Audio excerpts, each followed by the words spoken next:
Attention please, ladies and gentlemen. You're watching, yes, the Yankees Entertainment and Sports Network.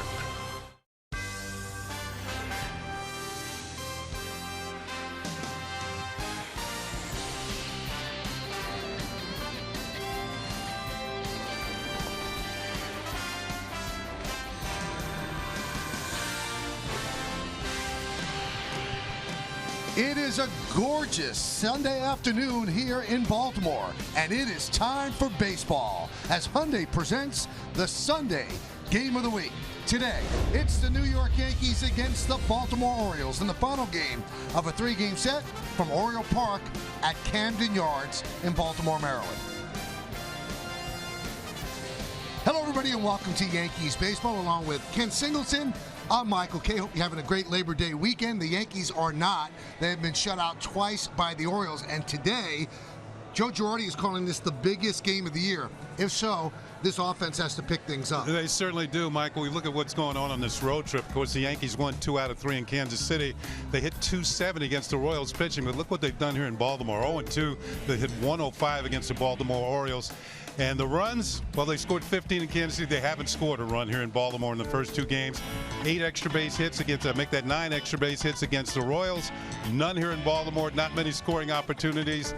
And they've been shut out 4 times in the last 12 games. And why is this the biggest game of the year, according to Girardi? Well, let's take a look at the wild card standings presented by Mazda Driving Matters. Yankees are now 4.5 games out of the second wild card. They've got to win games, and they've got to win a lot of games. So right now, 4.5 is the number behind the Orioles. Let's take a look at today's pitching matchup brought to you by People's United Bank N.A. See what know-how can do for you. Wade Miley, the left-hander, is going to get the start for the O's as they try to sweep the Yankees. Michael Pineda will try to avoid that. But, Kenny, he has not won a game in about a month. Yeah, that's very true, Michael. In fact, he started the game in Kansas City, and there's some good from Michael Pineda. And when he's really good, he gets a lot of swings and misses. Top swing and miss rate in the league. 31% of his pitchers are swung on and missed, but when he struggles, it all seems to fall apart in a hurry. This is a game in Kansas City. Gives up a lot of hits with 2 outs. The league is hitting .341 against him with 2 outs. That's the worst in the American League, and he lost the only game the Yankees lost in Kansas City. Well, so there's a lot of pressure on Pineda, a lot of pressure on the Yankees. When we come back, lineups, and it's a strange one. First pitch, baseball, Yankees O's, next, right here on Yes.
Yankees starting lineup that's going to face left-hander Wade Miley. The Yankees starting lineup presented by Lexus.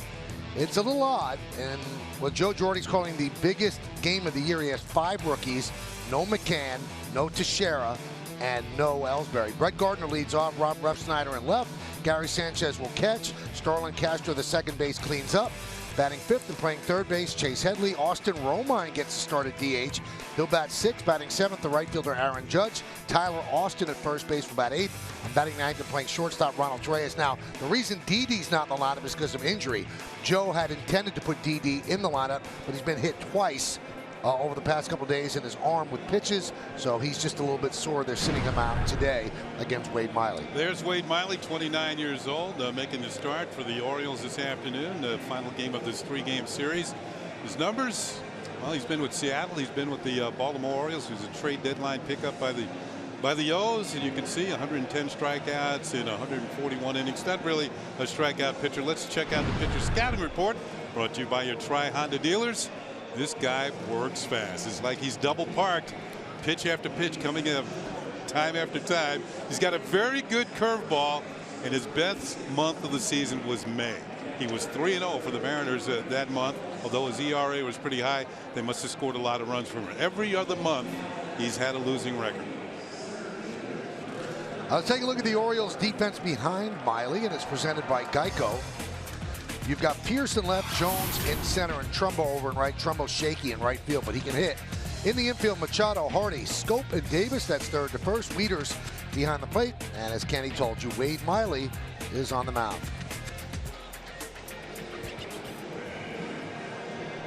Just a gorgeous day here in Baltimore. There were dire forecasts earlier in the week for yesterday and today, but the weather has cooperated. All 3 games will be in. The Yankees have not cooperated. They have not scored in the first 2 games, so they need some offense, and they need to do it against Wade Miley.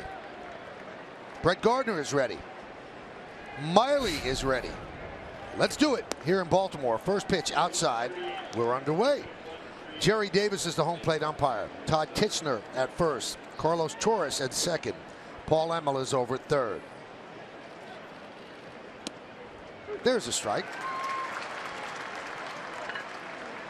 You know, we talked about the Yankee lineup and how different it is, and Joe said, I'm just trying to shake things up because obviously the team is in a little bit of an offensive rut.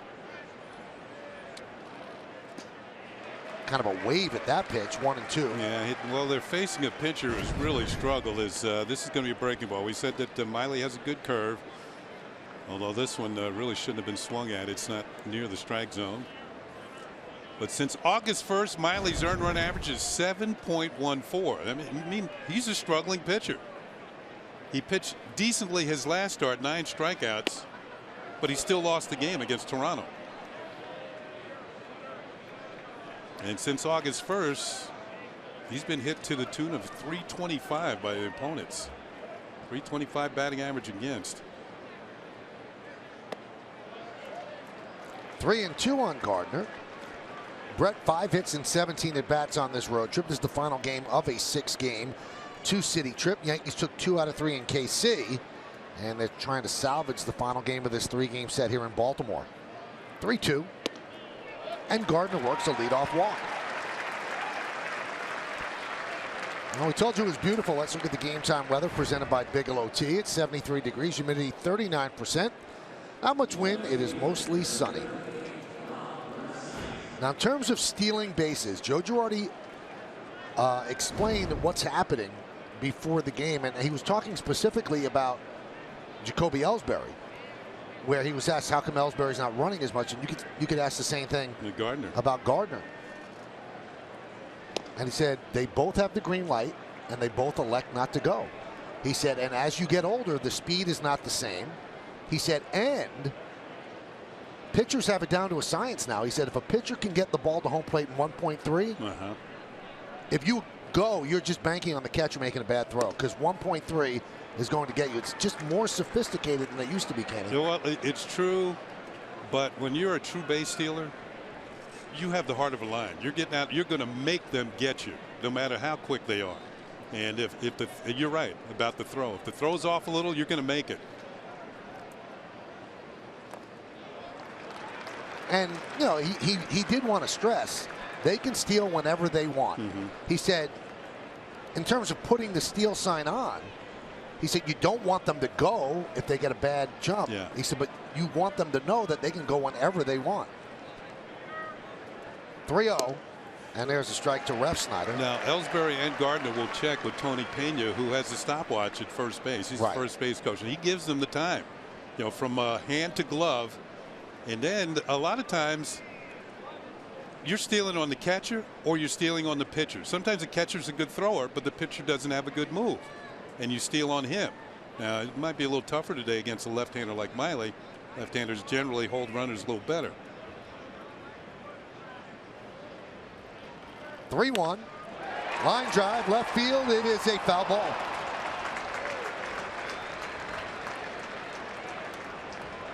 Now, Refsnyder has gotten a little bit of a raw deal this year, through really nobody's fault. He performed well with the Yankees. This is his third stint with them, but the last time he was sent down was not because of ineffectiveness. They just needed pitchers. Yeah. And then he went down and hit about 400 at Scranton Wilkes-Barre.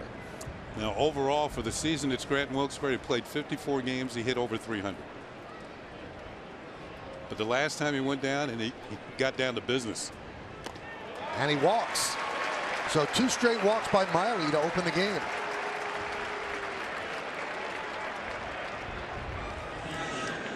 Well, one thing is going well for Miley. He's working fast as he usually does, but he can't find the strike zone in the early going.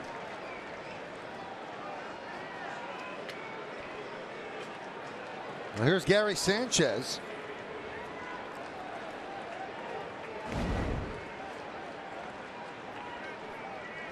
Sanchez on the road trip, 4 hits and 21 at bats.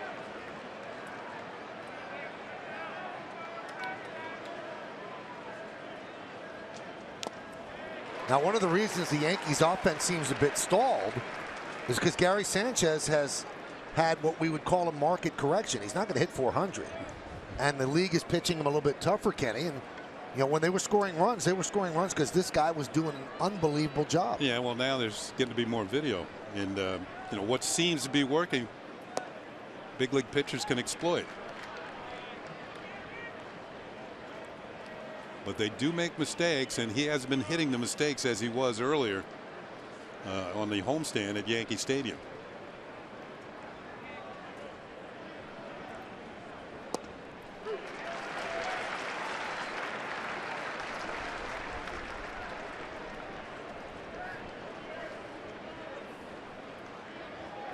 Saw that note. Gary's hitting 133 with runners in scoring position. Now a 1-2 count.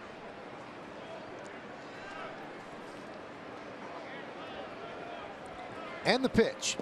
Bounced up there. Good block by Wieters.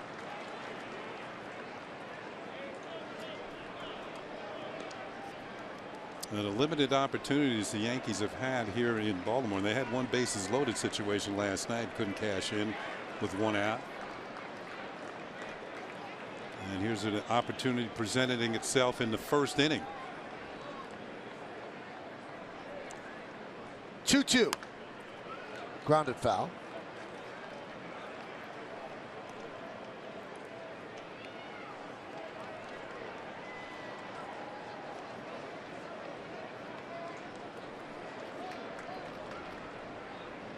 Castro's on deck.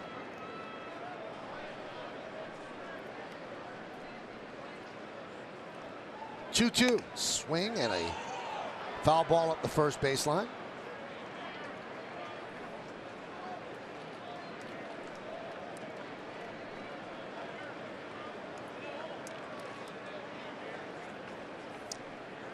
You know, when you get an opportunity this early in the game, you'd like to cash in so you could, it almost gives the team a little bit more enthusiasm. The fact is now we're starting to turn the corner. We can keep it going in this game. If it doesn't happen in this first inning, it's like they're saying, oh, it's the same old song. This is what happened the first 2 games of the series. Swing and a miss. Sanchez down on strikes. Looked like a changeup from Miley.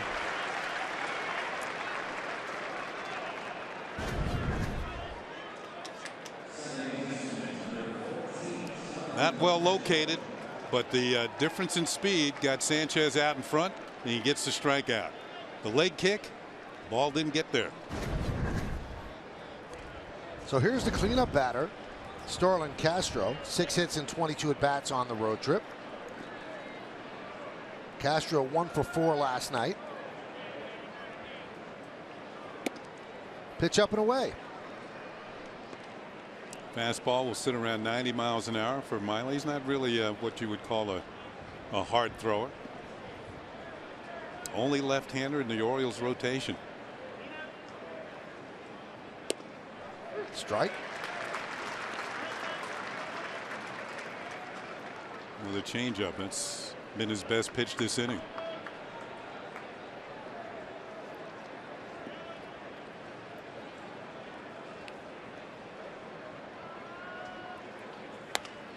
Fouled away. 1-2. So Gardner walked. Refsnyder walked. A strikeout of Sanchez, and now a 1-2 count on the cleanup batter, Starlin Castro.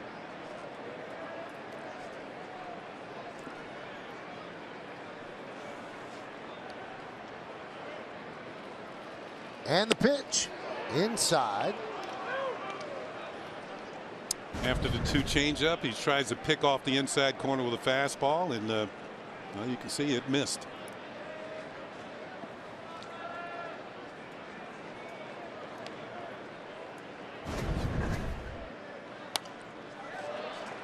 Fouled away. Castro's been one of the more productive Yankee hitters of late. And we've seen him in the cleanup spot before against left-handers. He's driven in 33 runs in his last 44 games.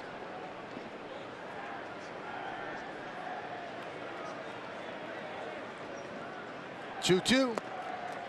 3-2.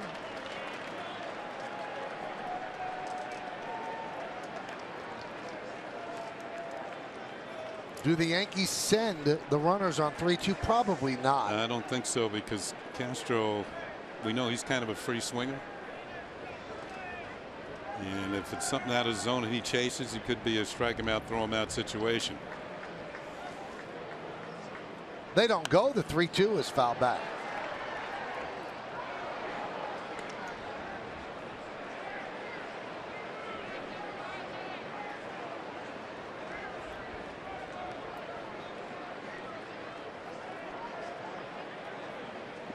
You know, one reason to send the runners, you get the infielders moving around covering bases. It opens up holes. And Castro goes down for the second out. Well, I mentioned a good curveball of Wade Miley, and he made his best curveball pitch of the inning. Man, that was a good one. Almost straight down. Castro over the top. And the Yankees, well, still no contact this inning. 2 walks, 2 strikeouts. Here's Chase Headley. There's a strike. Headley, 5 hits and 16 at bats on the road trip. And on deck is Austin Romine.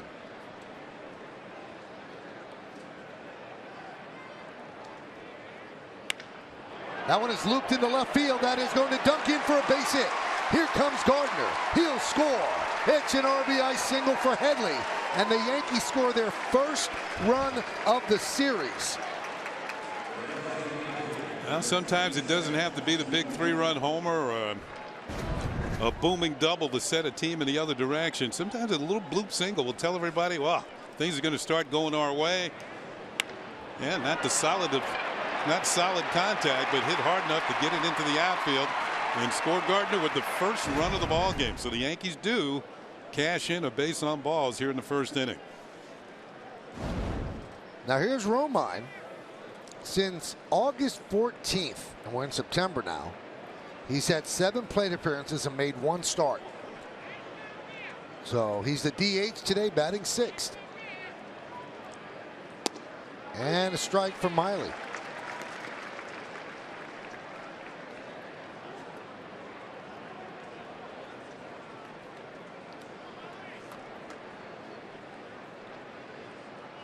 Refsnyder at second. Headley with his 50th ribby. is at first. Check swing. Did he go? Yes, he did, said Todd Titchener.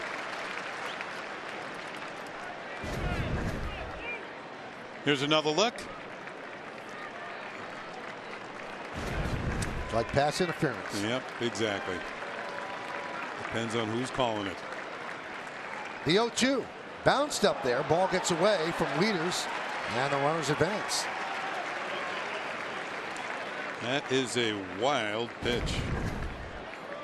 Breaking ball in the dirt, off the chest protector, gets far enough away for both runners to advance.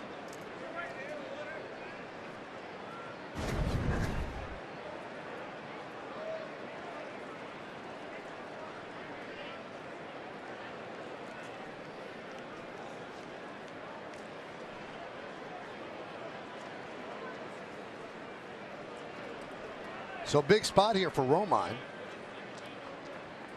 And the 1-2. Grounded left side, through for a base hit. Here comes Headley. He'll score. It's a 2-run single for Austin Romine. And the Yankees have 3 runs in the top of the first. Now, Austin Romine has 140 at-bats in the season, and he has 22 runs batted in now with this base hit. So he's been a productive hitter when he's gotten some opportunities. This is a breaking ball, and he's going to wrap it almost equidistant between Hardy and Machado and get it into left field for a base hit. And the Yankees, with a couple of 2-out hits here in the bottom of the first inning, have a 3-0 lead. Dave Wallace, the pitching coach, quickly out to talk with Miley. That conference is over.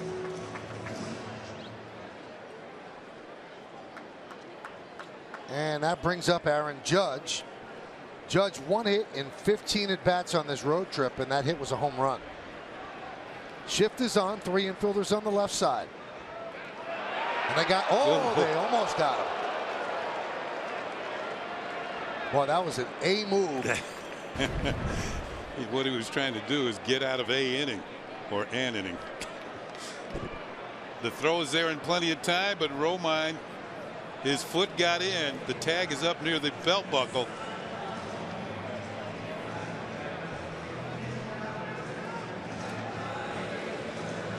The Orioles are trying to look and see if they're going to challenge this.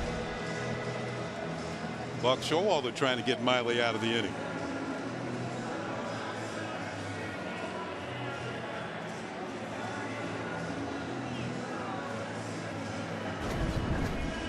Here's another look.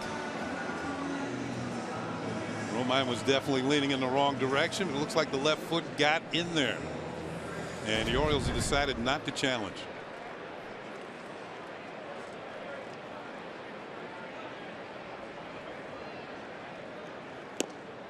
There's a strike to Judge.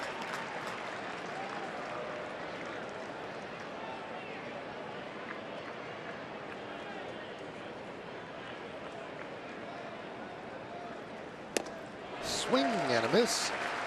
0-2.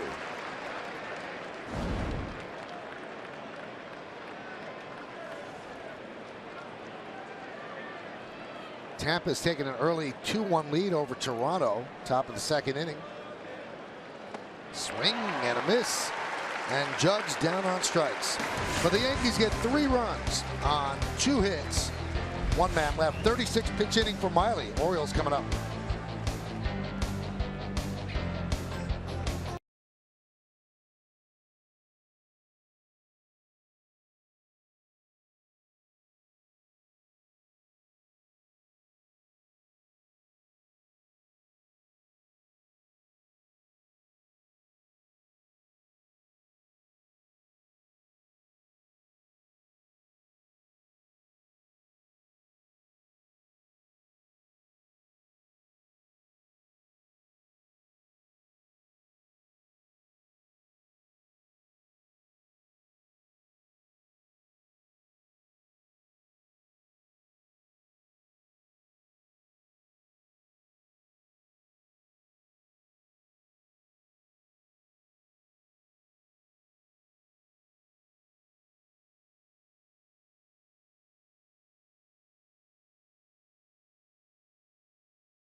To this Orioles starting lineup. Center fielder Adam Jones leads off. Batting second, the DH Pedro Alvarez. Hitting third, third baseman Manny Machado. Mark Trumbo in right field will bat cleanup. Batting fifth, playing first base, the slumping Chris Davis. Steve Pearce in left field will bat sixth. Batting seventh and catching Matt Wieters. Jonathan Scope will play second. He'll bat eighth, and batting ninth and playing shortstop, J.J. Hardy. There is Michael Pineda, and he gets a start for the Yankees in the final game of the series. There are his numbers on the year: 6-11, 5.12 ERA. Now you can see the strikeouts up there at 168. Let's check out the pitcher scouting report brought to you by your Tri-Honda dealers. Michael was talking about his last win. That was August 5th at the stadium against the Cleveland Indians, at Oakland and at Houston. Those are his only 2 road wins of the year. Can he add Baltimore to that list? He's 2-7 on the road. But here's where he's one of the better strikeout pitchers in the league. He's 7th in the league in strikeouts with 168. And as we mentioned before, in the open, gets a lot of swings and misses, particularly on his slider. I asked Girardi today, I said, why does he have such trouble with 2 strikes and 2 outs? Yeah. He said, just makes mistakes then. He said, because his stuff, as Kenny said, elicits so many swings and misses. Oh boy, he does make mistakes in inopportune times. He thought he had a strike there, but it was called ball 1. First inning is always a tough inning for him. And Girardi explained that too. He said, you know, the first inning is the only inning where a manager really lays out the lineup the way he wants it. And you know it's going to come up the way he laid it out to get runs. He said maybe that has something to do with it. Base hit, left field.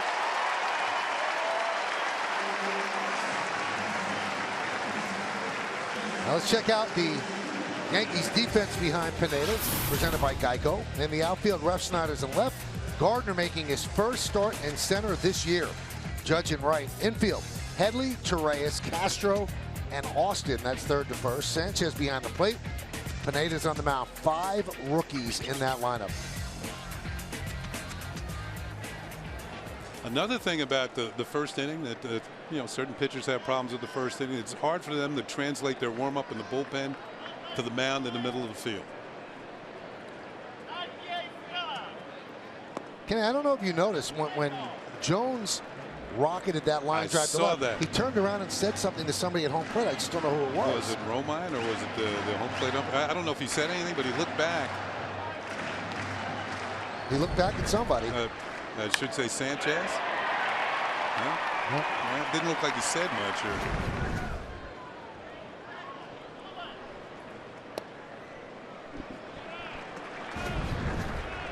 Here's another look. Here's the base hit. He hits it. Oh, I think he was checking to see if he hit Sanchez with the backswing. Maybe there was a little bit of contact there. Very polite. No, he didn't mean to do it. Just stuff happens.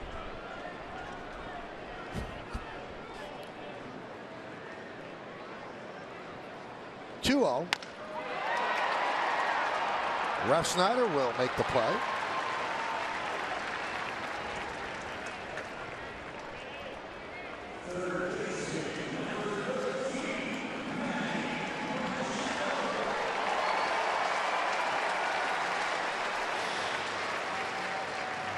So here's Manny Machado.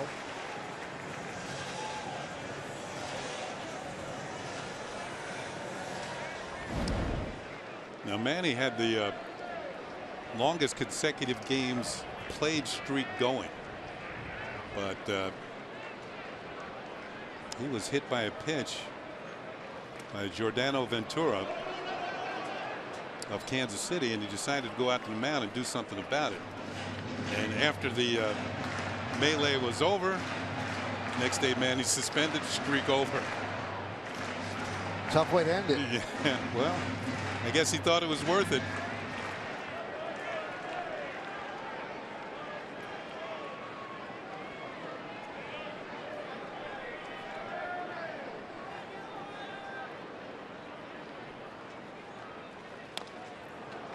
I never understood the charging the mound, because everybody does this dance and nothing is really accomplished. I mean, unless you're going to connect like Rougned Odor did, why would you even have a fight? And that wasn't even on the mound. That was at second base. as somebody who's been out there, it's not fun to be thrown at. And especially when somebody throws at you twice in one at bat, and that's what happened to me. So I felt I had to go out there and do something. But did you do something? Did you get a punch in? Oh, yeah. Okay. Then it's worth the suspension. I didn't get suspended. Okay. And the reason why? Because the pitcher had a reputation of throwing at hitters.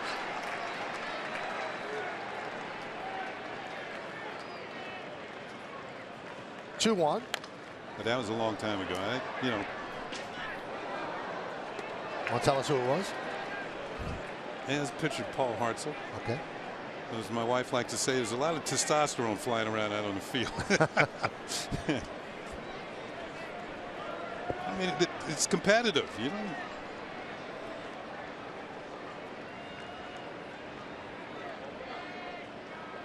Two-two. Base hit, left center field. Jones will stop at second. Couple of singles here against Pineda. And that's going to bring up Mark Trumbo. And that leads us to the Jeep Hitter Scouting Report. Yeah, he's having a heck of a season. This is the second time he made the All-Star team. He played in San Diego. He's from Southern California. He's had 5 multi-homer games this year, and one of them was in Texas. April 15th, he did the Texas two-step. First Oriole ever to hit 2 home runs in 1 inning. One was a 2-run shot, another was a 3-run homer. So he really made him count on April the 15th down in Texas. Well, he leads the majors with 41 home runs. Has 97 ribbies. Yankees lead 3-0. Bottom of the first inning, first and second, 1 man out.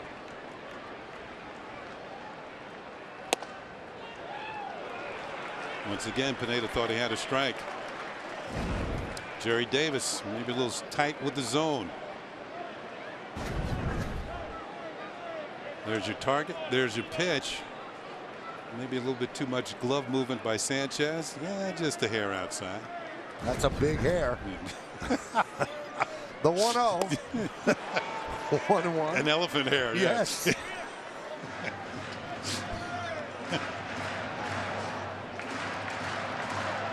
Jones at second. Machado is at first. 1 man out, bottom of the first. Trumbo at the plate with a 1-1 count.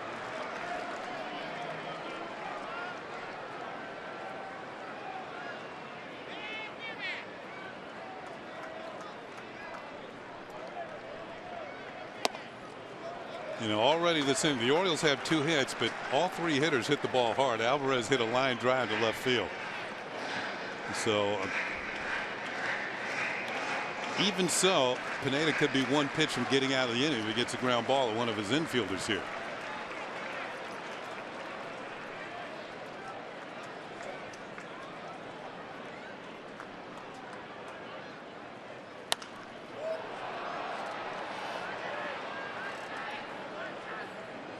You know, watching Trumbo earlier in his career when he came up with the Angels, and he got off to a pretty good power stroke early in his major league career. But you can see the difference for him working with Edgar Martinez in Seattle. He's really shortened up his swing. Now he still takes his share of strikeouts, but he's really quick inside. I noticed that the first time we came here this year and he hit a home run. He got 6 home runs against the Yankees this year? Yep. Yep. And he's got 6 against the Yankees. And he's really quick inside.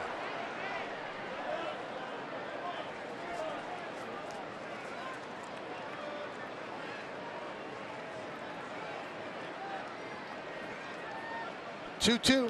Swing and a miss. Big strikeout for Pineda as Trumbo goes down on strikes. Well, league's leading home run hitter going back to the bench, leaving 2 men on. Let's take a look. Usually it's a slider. And it was a good one. Well, that one just dove underneath the bat for the swing and a miss, and strike 3 on Trumbo. That was his best pitch so far this inning.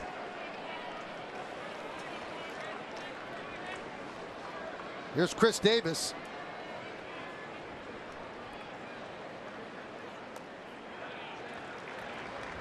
One and 0. 5 batters so far, and Pineda has not thrown a first pitch strike.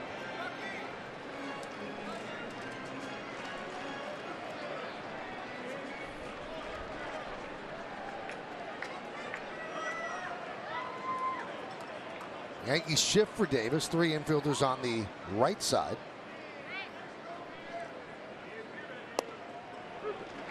1-1.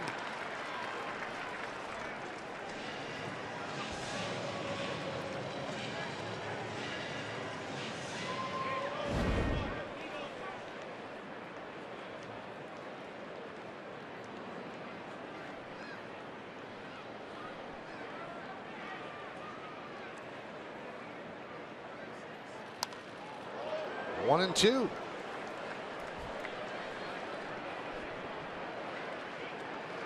And Sanchez wants to talk to Pineda. 48 runs allowed with 2 outs this year, Michael Pineda. Second most in the major leagues behind Anibal Sanchez of the Tigers, who's given up 51. Well, that's when you're just about out of the woods and a tree falls over and hits you.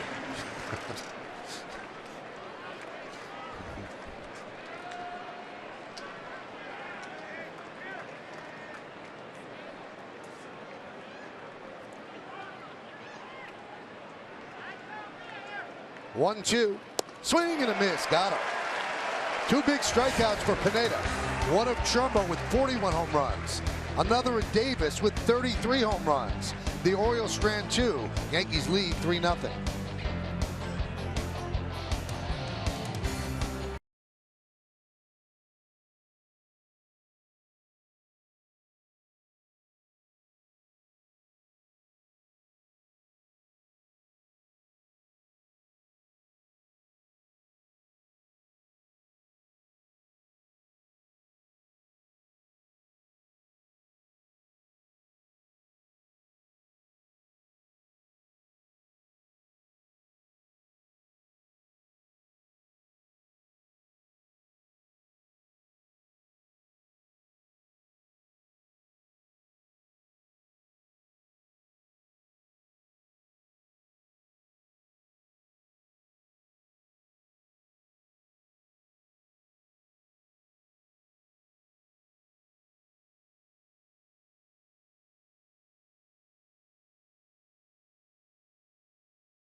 Yes, is brought to you in part by Hyundai.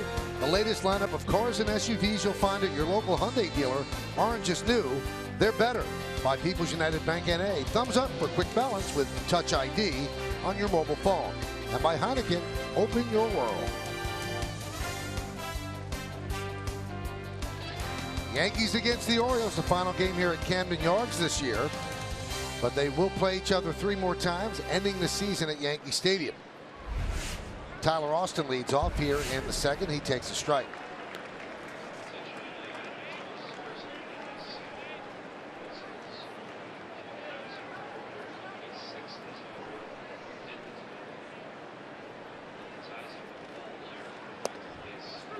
There's a strike.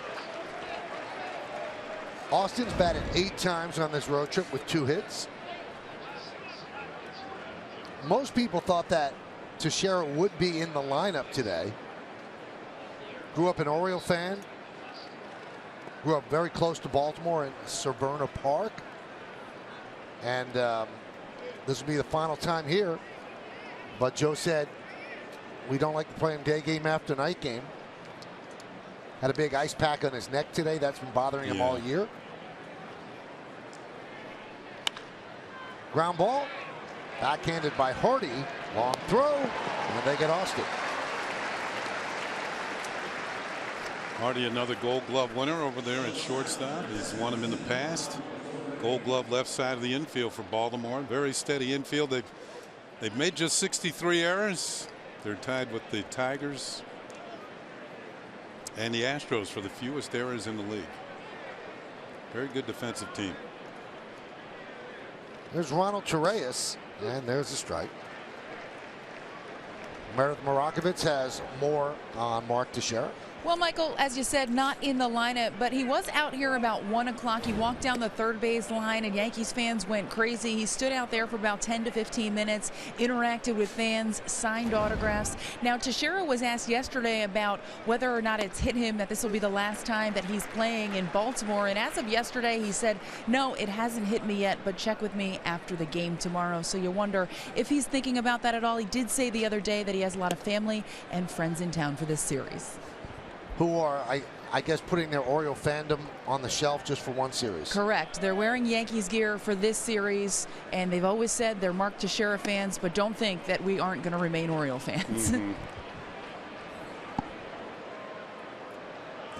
Teixeira has announced that this is his final season. He is going to retire at the end of the year.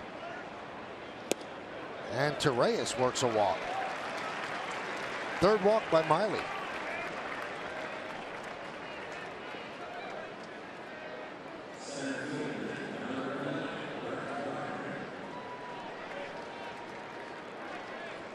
Well, Gardner got it started with a walk back, I was going to say back in the first inning. That was last inning.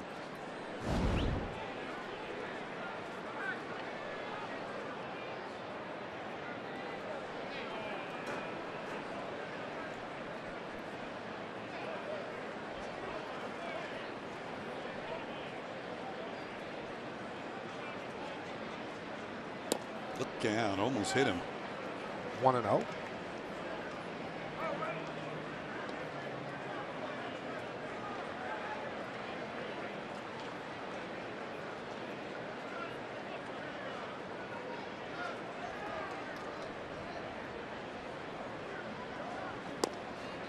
And there's a strike. 1-1. Machado guarding against the bunt, not quite on the grass at third base.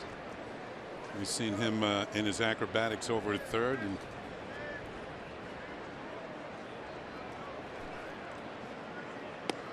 another breaking ball drops in there. yeah, that was a little different than the previous one. He took a little off, had a little more dewdrop to it. Just drop right in the zone. You ever been to the dewdrop in?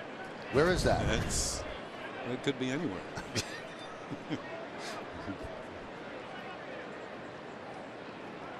1-2. Grounded foul. Davis is such a good first baseman that you figure if he's holding a runner on and a ball gets past him, it's probably foul. Yeah. And as you can see, this one definitely is. Not by much, though.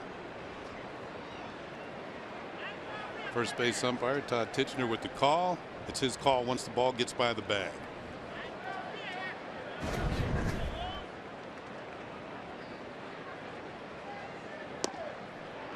Just missed with that one. I think Davis is the type of, he's a good fielder, as you said, Michael, but it's kind of overshadowed by his power hitting. You know, people think more of him as a prodigious home run hitter, which he is. Well, he's serviceable at third base and in the outfield as well.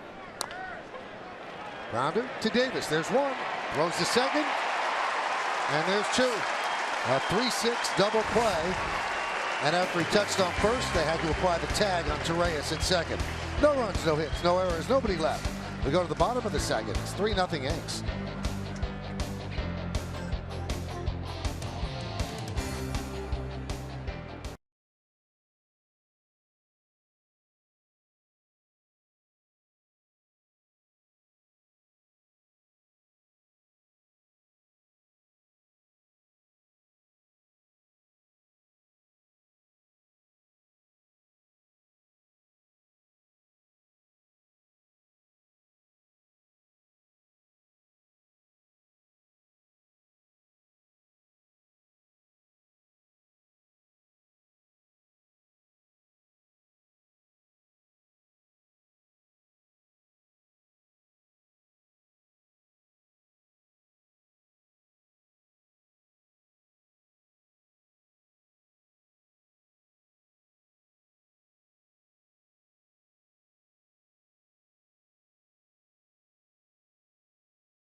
RAV4 Hybrid is the official hybrid vehicle of the Yankees. You think that Manny Machado should be in the AL MVP discussion? Why or why not? Yes, he's on pace for 40 home runs and 100-plus ribbies while hitting over 300. He plays great defense at third. Pretty well said. Follow Yes Network and tweet us your responses using hashtag Yankees RAV4 Hybrid to keep the conversation going. You might be able to ask that question year after year. Only 24 years old. Certainly a special player. Here's Steve Pearce leading off the bottom of the second inning. So Pineda got through the first, which is a good thing for him. And there's a strike.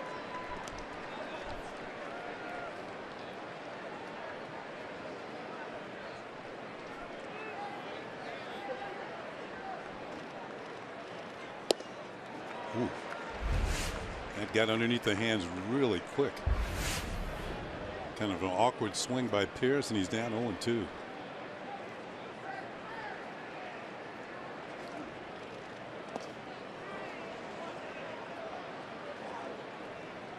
One and two on Pierce.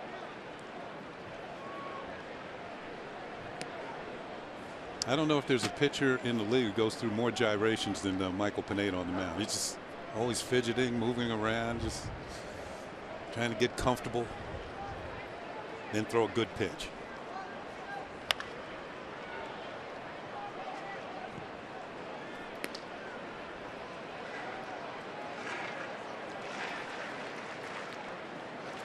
I think he does a lot of talking to himself too. Very twitchy.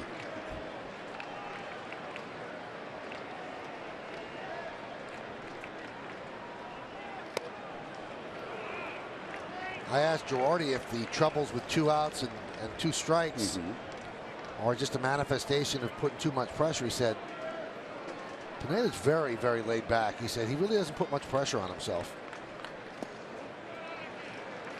He's gone from 0-2 to 3-2 here on Pierce. This is how you put pressure on yourself.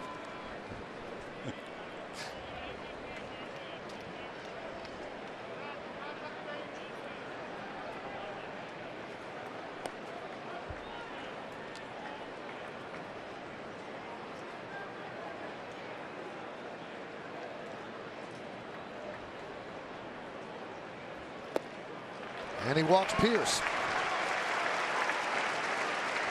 So makes 2 nasty pitches to go 0-2 and then loses them.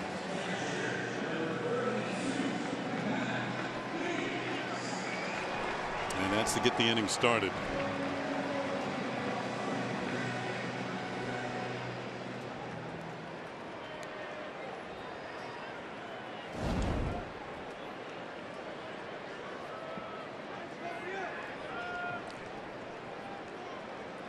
Shift is on for Wieters, and Sanchez wants to talk with Pineda.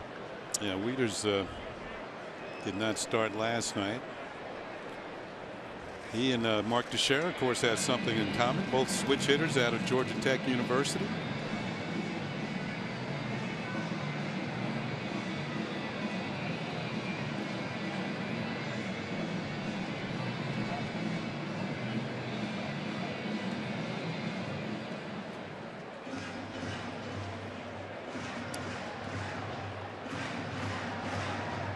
Teixeira, of course, as Michael mentioned, from the Baltimore area, and Wieters from Goose Creek, South Carolina.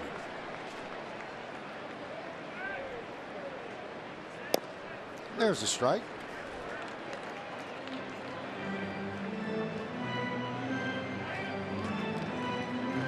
Yankees up 3-0, all 3 runs in the first inning. An RBI single by Headley, a 2-run single by Austin Romine.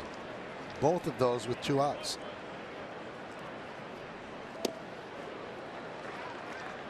One and one.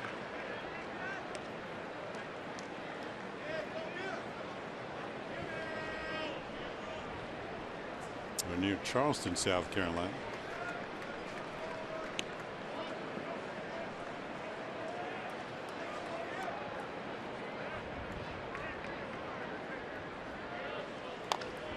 That one is chopped to Headley. Takes a look at second, gets the out at first as Pierce advances to second. Kind of a tough angle to throw to second, but I think Headley might have had a play. It was Torreyes covering covering the bag. See, he has to charge this, and it would have been a tough angle to throw across the body, but I think he had a play at second if he wanted to take it. That might have taken Wieters out of the play for a double play, but still he gets one out as the runner moves into scoring position.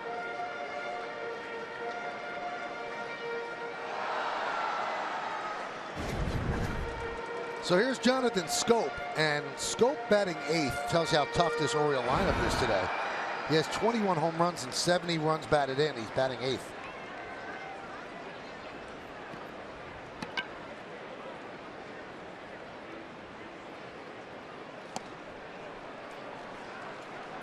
One and 0. Yeah, an up-and-coming player. He's had 6 games this year where he's had 3 hits, including a home run. And the Orioles, in their history, have only had 1 second baseman have more games like that in a season, and it was Roberto Alomar, who's turned out to be a Hall of Famer. Primarily known as a Blue Jay, but he did play a few years here with Baltimore.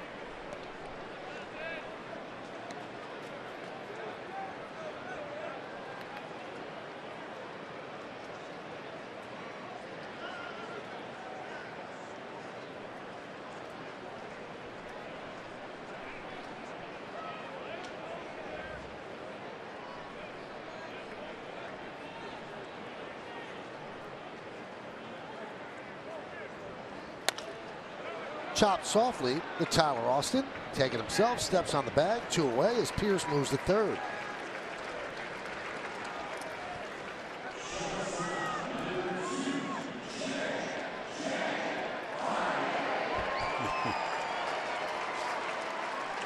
Pretty cool tradition that's developed here at Camden Yards. Whenever J.J. Hardy comes up and he's announced on the PA system, the crowd joins in, and J. Hardy. Kind of rivals, remember Chuck Knobloch in Minnesota at the Metrodome. It was Bob Casey. Mm-hmm. Yeah. Kirby Puckett. That was another one that.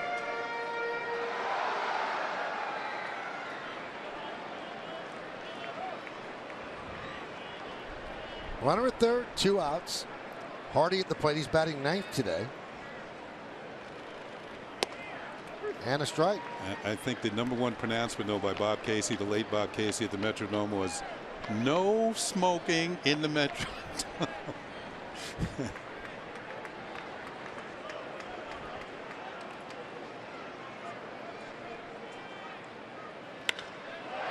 Fly ball left field. Ref Snyder there and makes the play for the final out of the second. No runs, no hits, no errors. The leadoff walk is left on base. Let's go to the third. 3-0 Yankees.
Yes, is brought to you in part by Sleepy's. Sleepy's holiday doorbusters are now through Monday. Sleepy's, the only mattress professionals. And by your Tri-Honda dealers. Hurry to your local Tri-Honda dealer for great deals on the 2016 models. Kenny, I think you hit that ball out. It just has that look. I couldn't tell you for sure, but gee, it was so long ago it seems like somebody else did all that stuff. Kept your hands in. Yeah. Beautiful. Yeah. Good swing. And that was only half the story because you would do that from the right side, too.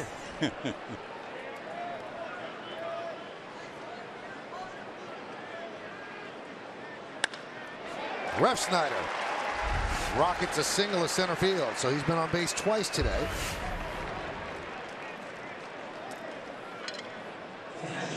When you think about it, what the Yankees have asked him to do this year, Refsnyder, he's moved around, played several positions, some for the first time, first base, left field. Third base in spring training. Third base in spring training.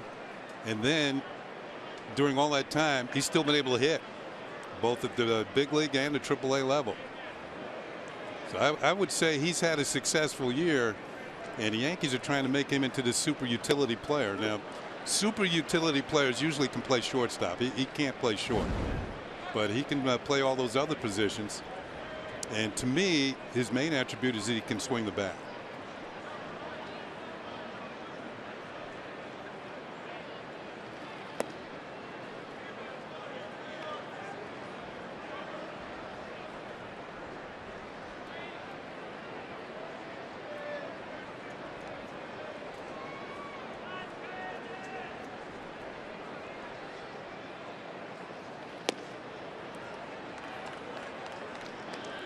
Two and one. Yeah, showing a good eye there, Sanchez, to get ahead on the count. 2 balls and a strike. Miley throwing some changeups the first time around. Got to file that in the memory bank.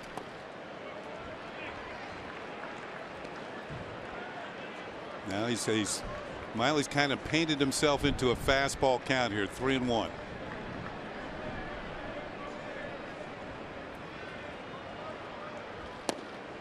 And he went with a curve and he missed. So first and second, nobody out.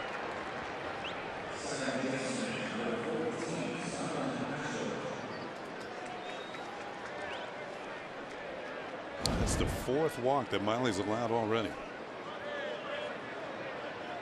The Yankees took advantage in the first inning. 2 of those walks scored.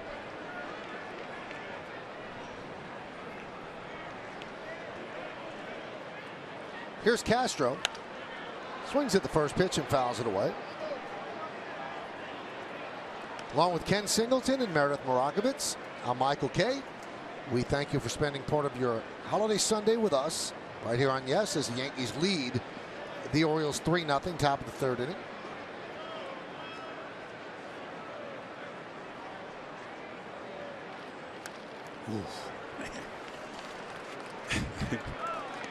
You could see Castro turn away like, oh, I should have hit that.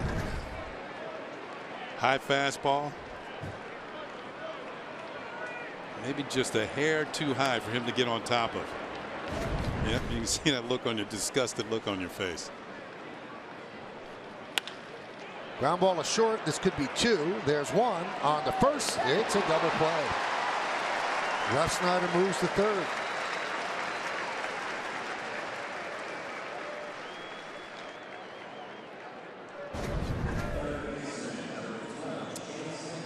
Tailor-made double play. Hardy kind of a bit of a bobble there, but he got it to Scope, and Scope has the arm. He can turn it over the first base quickly. Just as coming out of the glove, as you watch this on Yesmo, looked like he kind of flipped it to his bare hand. Brought to you by your Mercedes-Benz Tri-State dealer. Headley fouls it away.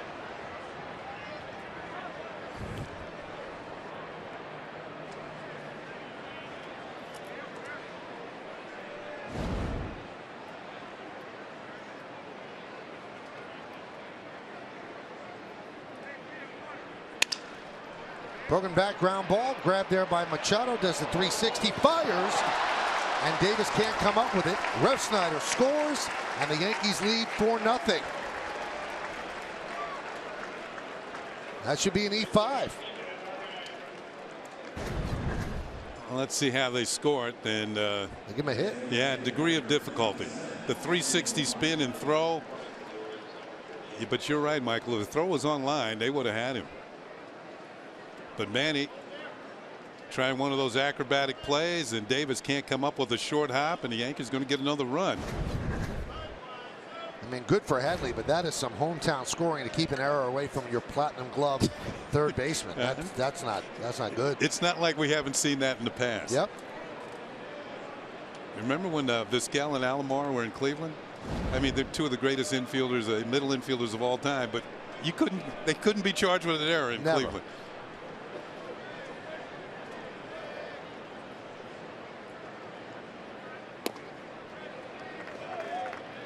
Not only that, Headley gets an RBI. The official scorer has been here in Baltimore forever, Jim Henneman. Jim Henneman, yeah, he used to write for the News American, the now defunct News American. Vance Worley is up.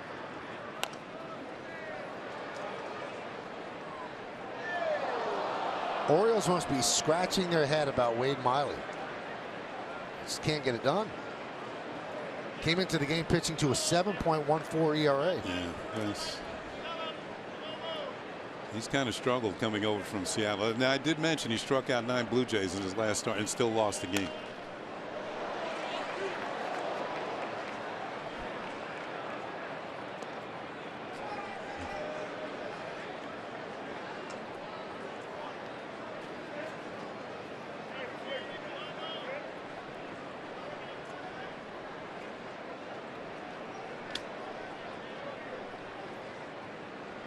And the 1-2. 2-2 on Romine. Romine with a 2-run single in the first inning, picking up RBIs number 21 and 22. As I said, he's played sporadically, and he's only had 140 at-bats. That's pretty good production. 22 runs batted in. That one gets away from Wieters. Heads up base running by Headley. He goes to second.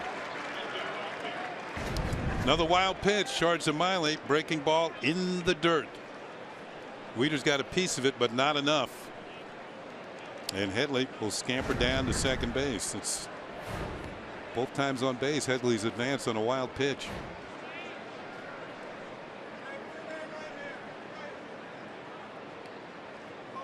(3-2). Nubbed in front of the plate. Miley gets Romine, and that'll do it. But the Yankees get another run on 2 hits. And 1 man left on base. Let's go to the bottom of the third. 4-0 Yanks.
You're doing more in state-of-the-art healthcare, and we'll take a look at what's going on with the Orioles pitchers on the DL. Chris Tillman, 15-day disabled list. He was their best pitcher. Shoulder bursitis. Darren O'Day, 15-day strained rotator cuff, and Brian Dunsing, 60-day DL, elbow inflammation. O'Day and Tillman, really big-time setbacks for the Orioles and their pitching.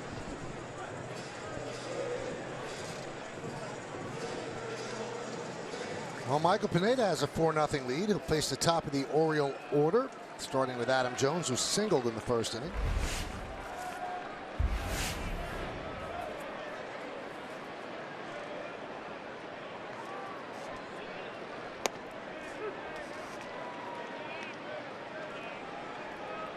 Now, the Blue Jays were in town before the Yankees, and they took 2 out of 3 from the Orioles. Then the Blue Jays go down to Tampa, and the Rays are in last place, and they're losing 3-1 today. They've lost the first 2 games of the series, and when stuff like that happens to a team that's in first place, Kenny, the Yankees, if they had taken care of business the last 2 nights, they'd be 4.5 games out of first place. Forget about a wild card. Exactly, but you know, one thing we've mentioned this time and time again, baseball's a strange game. The Blue Jays have trouble down at Tropicana Field. They just can't beat the Rays. And if I'm not mistaken, today they're facing Chris Archer. Yep. So that's, you know, that's no day at the beach. You know, although the beaches are pretty close. Foul ball. And Toronto is headed to New York, a day game tomorrow on Labor Day. And the Orioles are headed down to St. Pete. Yeah. Everybody's starting to play each other down the stretch here, so you got to take care of business. And the Red Sox are taking care of business in Oh, my Oakland. goodness. Oakland's not putting up a fight.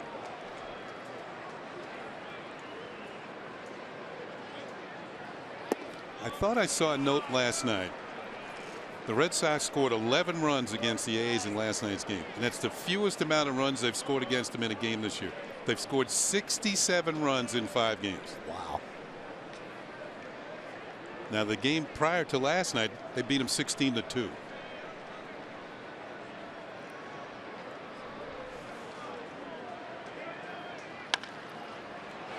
Chopped slowly to third. Going to be a tough play, but Headley makes it.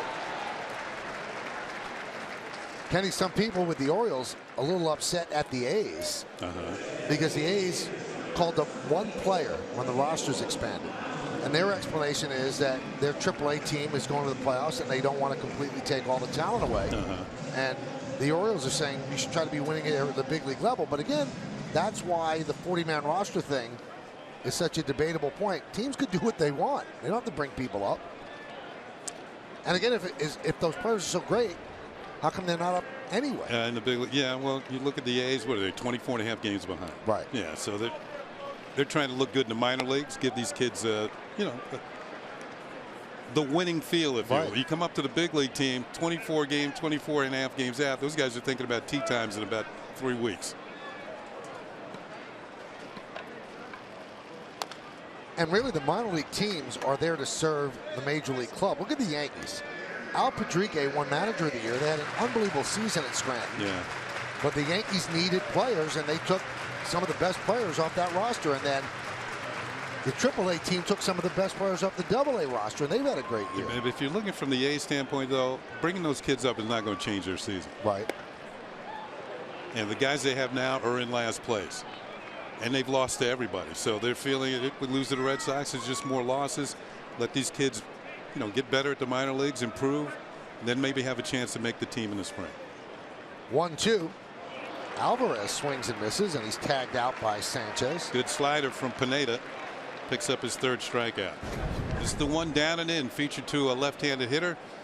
Of course, they think it's a fastball. They have to be quick. And once you start to be quick, it's hard to stop the bat. Over the top for the strikeout. Number 3 for Pineda. Now on the flip side, Kenny, I was reading a story out of the Tampa Bay paper where Evan Longoria said playing all these games against the 4 teams in the East or battling for a playoff spot is good for the young players to realize what it's like to play in big spots. He said, now down here we don't have big crowds. He said, but when we go to Yankee Stadium or Toronto, we're playing in front of big crowds, and it's good for our younger players to realize what we're aiming to do.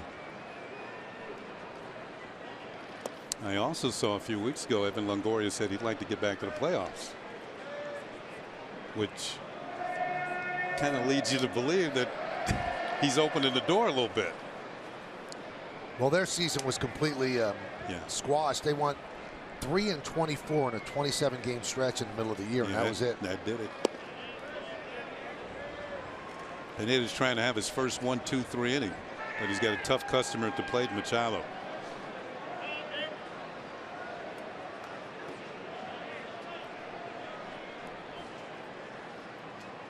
Two one. 2-2. He's got the slider working. Yeah, I was going to say that. Of course, we all know that's his best pitch.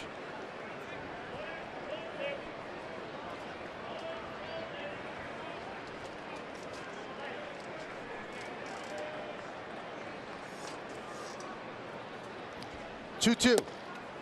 Missed outside. And what makes his slider so effective, he also has a good fastball, mid-90s. So the hitters have to commit. They have to go for it, thinking it might be the fastball. Nobody likes to be beaten on a fastball. Then the slider darts out of the zone and they swing and miss with no chance. That's why he gets so many swings and misses.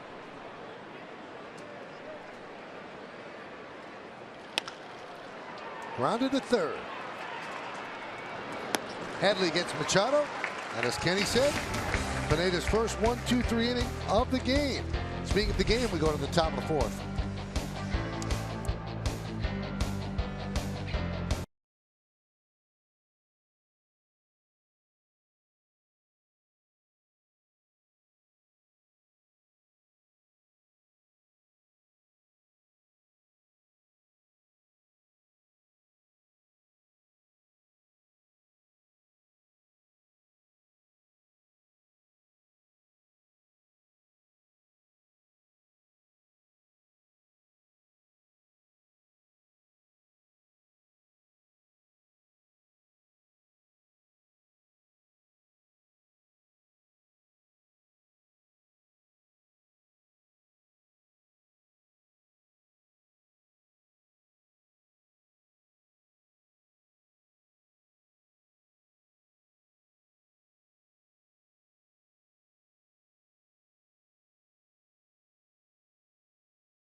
Meredith Morakovitz, Aaron Judge will lead things off here, and he has really struggled at the plate lately. He has 22 strikeouts in his last 33 at-bats, and he's hitting just 104 since his fourth game in the big leagues. But Joe Girardi and the Yankees remain committed to Judge. Some thought maybe he would give Judge the day off today to maybe clear his head a little bit, maybe focus on some things in the cage. But Joe Girardi simply said, we have to get him going. That's the bottom line. We believe in him out there. Teams have pitched him pretty well. He talked to Alan Cockrell and Marcus Timms, who said they're not really making many mistakes when it comes to Judge, but they believe that that is going to change. As far as what Aaron Judge is feeling right now, he said the struggles are all part of the game. You have to try to go up there and have quality at-bats. Stick to your approach, stick to your plan, and battle in the batter's box and believe it's going to change. That all sounds great, Meredith. But I turn to Kenny and go, okay, you want to see what the kid has. See the Audi scoreboard, 4-0 Yankees. But when do you start to really hurt him, having him strike out 22 out of 33 times? I've thought if there was a right-hander on the mound today, he might sit out. But since there's a left-hander in there in Wade Miley, get him in there. Because the breaking ball is now coming towards him. It's not going away from him. And that's the primary pitch that he's had trouble with. Sliders away from right-handers. Fly ball, center field. Jones is there.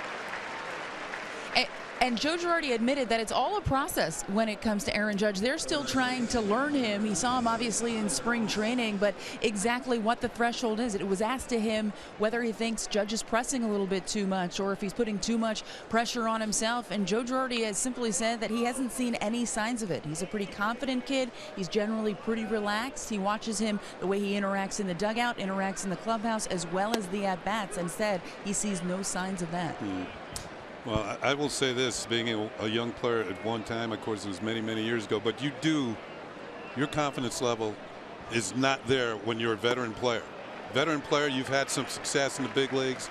You know that you're going to struggle from time to time. And veteran players, what happens with them, their struggles have a tendency to be shorter because they know that it's going to happen and then get out of it. They know how to get out of it. When you're a youngster, you're not so sure.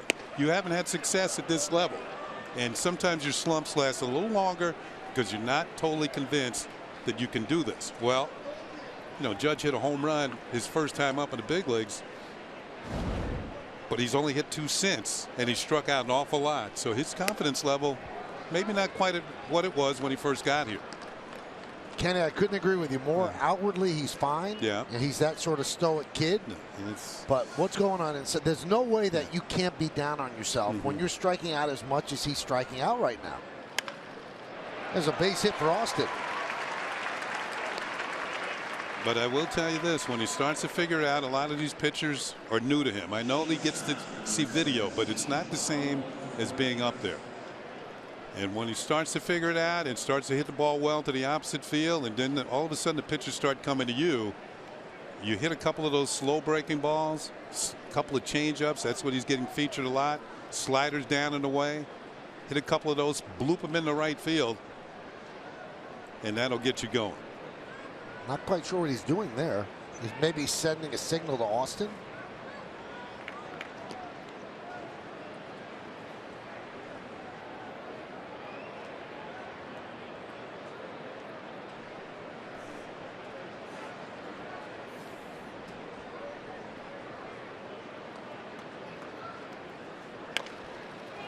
Nubbed in front of the plate. They fire to second, and they'll get Austin, and he takes out Scope.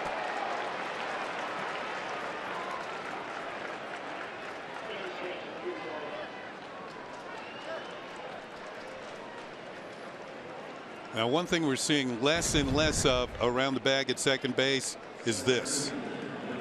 Austin is totally entitled to slide into the bag, and Scope was there. It was up to Scope to get out of the way on this particular play. But you can't go more than a body length away from the bag and try and take a fielder out, or else it'll be called or ruled a double play. But Austin was totally within his rights. He slid right into the bag. Scope had to get out of the way. It was Scope's fault for that collision. But second baseman now, they just stand there knowing that if they have the time, you can't really go into it.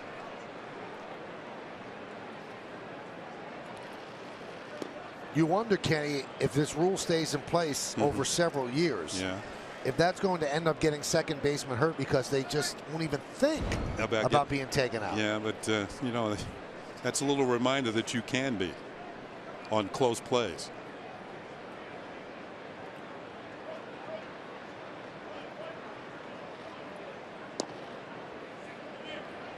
But I will say this, they had the rule with the catchers. We're seeing fewer and fewer catchers getting blown up. That doesn't happen very often anymore. And the same thing's happening at second base. Fewer shortstops and second basemen are being just run over. And they're trying to keep players healthy. They're major investments on the field. And a lot of people point to Buster Posey of the Giants getting his ankle broken, being run over. What do they call it? The Posey rule. Yep. And he's one of the big stars in baseball. You just want to keep those guys on the field when you can.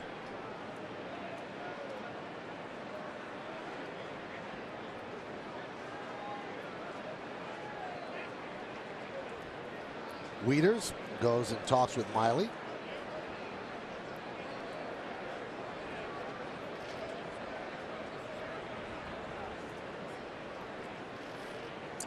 I remember years ago I was driving from California to here to Maryland, and I stopped in a gas station to get gas. I walked inside, and the playoff game between the Royals and the Yankees was on. And Hal McRae went into Willie Randolph like it was even a block that they don't allow in football anymore. Put him in the left field. Yeah, he did, and that's the sort of thing that they're trying to avoid with these new rules at second base. I don't know how Willie survived that. He was lucky he got his feet up off the ground.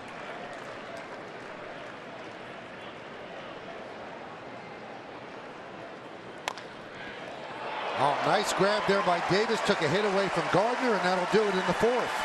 No runs a hit, no errors, and one man left on base. We'll go to the bottom of the fourth inning. Yankees up 4-0.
TV Premium. Watch every out-of-market game live in HD on more than 400 supported devices and enjoy a free subscription to At-Bat Premium, the #1 app for live baseball. Blackout and other restrictions apply. Visit MLB.tv today. 4-0. Yankees lead as we go to the bottom of the fourth inning. Mark Trumbo leads off. So during the half inning, there was a quiz up on the board in center field, or right center here, that asked who holds the Oriole record for hits in most consecutive at-bats. And the answer was Ken Singleton. 10 straight at-bats with a hit. Yeah. That's 20 points on the batting average right there in about 2.5 games. Well, actually, it happened in April, so it was more than that. Yeah. That must feel great to come to the plate, that kind of run. You know, there's a story to that, though. Okay. All right. 4 for 4 one day, 4 for 4 the next day. The Oriole record was 8 hits in a row. So I'd already done that. We get to the third game, and I'm 2 for 2. I think it was the fourth inning, and it started to rain. Ooh. They pulled the tarp on the field. So if that game gets canceled, those 2 hits go by the wayside. I'm in there thinking, we got to get going. I've got a new record here. And the game continued. Next time up, I hit a rocket, and it was turned into a double play. It would have been 11 in a row. Wow.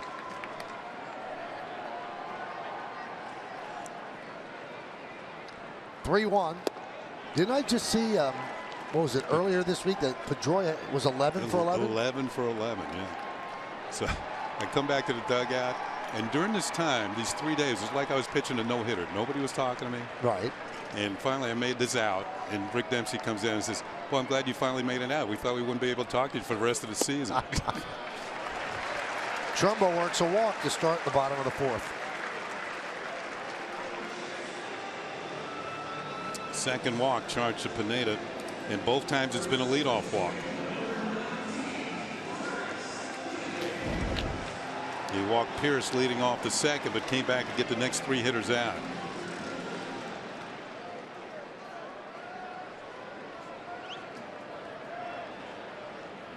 Here's Chris Davis.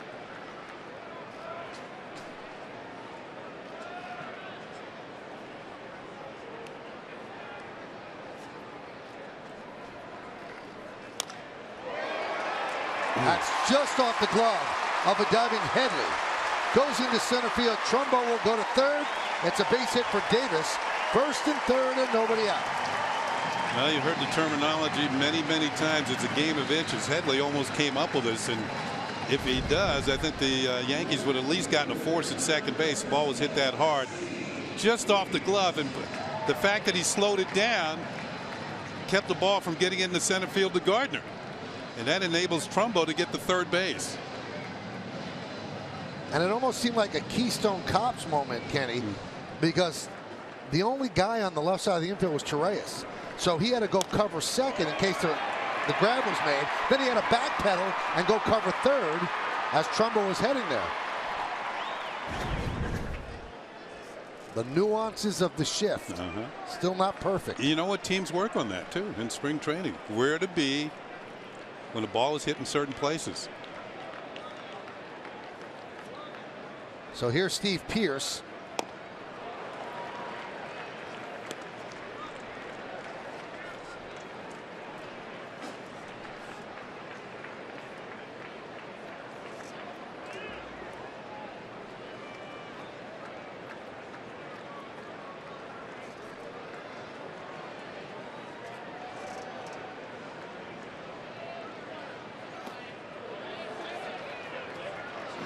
They appeal at first and no swing by Pearce.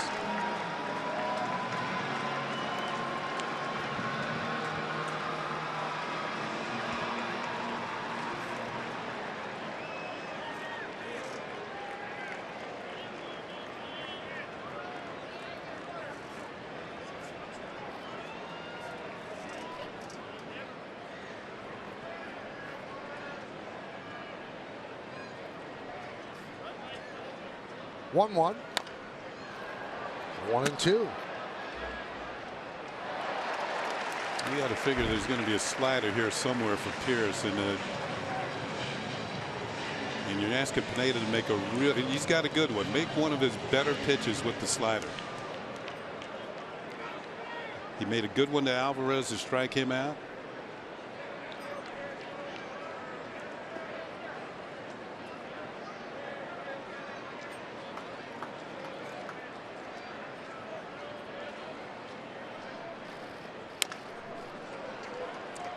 That was not such a good one, but Pearce broke his back, which leads me to believe he was looking for a pitch out over the plate.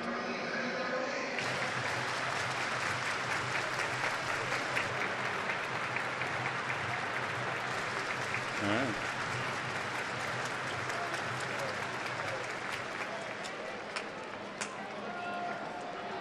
Trumbo at third, Davis at first.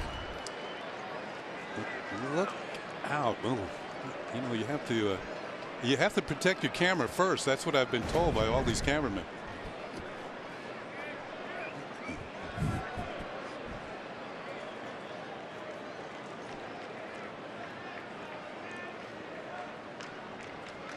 One, 2. 2-2.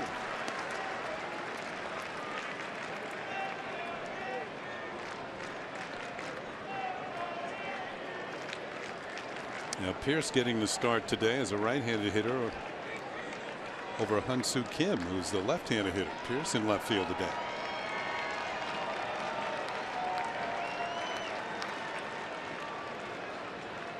Two pitch. Grounded to third. Let's see if they turn two. There's one on to first. Not in time. Trumbo scores a fielder's choice and an RBI for Pearce. And the Orioles are on the board. Yankees lead 4-1. Yeah, Pearce didn't really rocket that down to third, so that gives him time to get down the line. That's the long way around. And you can see he beats it by a step. And Baltimore's on the board. There's a relay from Castro. A little high. And Pearce has himself a run batted in. Leadoff walk scores. Here's Matt Wieters. And a strike.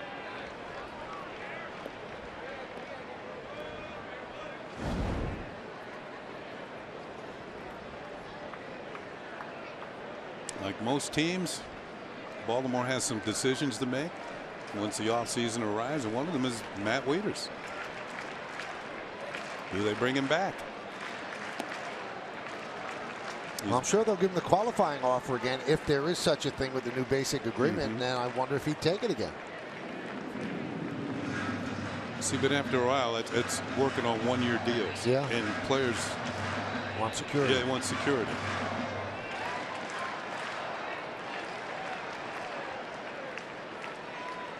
And clubs would love to have players sign one-year deals. Oh. Wow. You could hear that up here. That didn't sound good. He's walking it off, and he's going to head down to first base. This was not a slider. It was a fastball. It looked like it caught him in the left knee.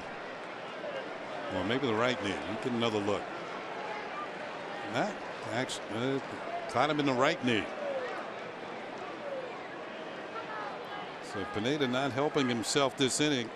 Hit batter and a walk go along with a single. There's still only one out. Larry Rothschild out to the mound. Remember, Kenny, when the free agency was being eased into the game? Oh, I remember. Charlie Finley, the eccentric owner of the Oakland Athletics, pleaded with the other owners. Let's make all the players free agents every single year. And they all said, no. Yeah. And Marvin Miller didn't want that either. No. You got to keep the market limited. Yeah. So the salaries would go up. Well, he was certainly a visionary in that sense. He understood that if every player is a free agent every single year. Luis Severino up in the bullpen. Charlie Finley, the owner of the Oakland A's, back in their heyday, 72, 3-4. They won 3 World Championships in a row, but he was known for his frugality. Here's Jonathan Scope. He was the owner who wouldn't turn the lights on until it was almost game time. Trying to save on the electric bill. But he was a showman. He paid his players extra money if they grew mustaches. Wanted them all have nicknames. Yep. Blue Moon Odom. Catfish Hunter. Catfish Hunter.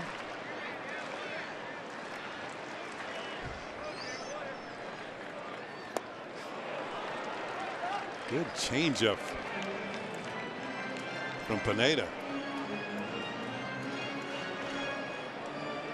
You can see what effect that changeup has when you throw a good one. He doesn't use it very often. His go-to pitch is the slider.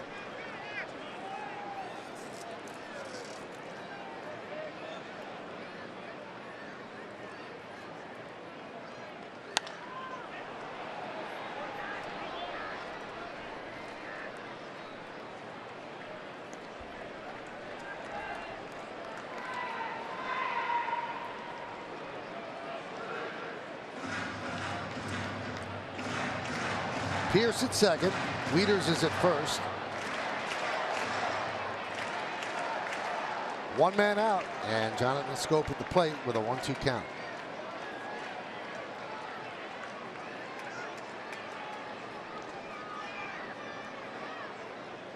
And the pitch.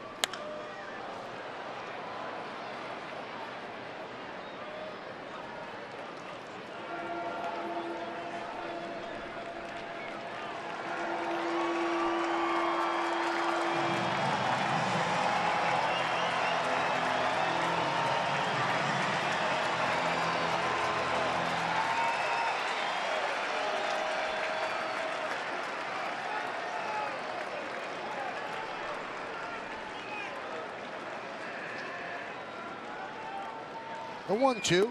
Swing and a miss. Big strikeout of Scope for the second out. Well, the chase rate is up there. Remember, we said Scope is a very aggressive hitter. He's walked less than 20 times this year, and he kind of gets himself out here. The go-to pitch is a slider, and it looked good enough for Scope, but it really wasn't a very good pitch at all. 4 strikeouts now for Pineda. Here's J.J. Hardy. Fly ball to left in the second. He's 0 for 1. Deep in the box, open stance. He swings the front leg forward, though.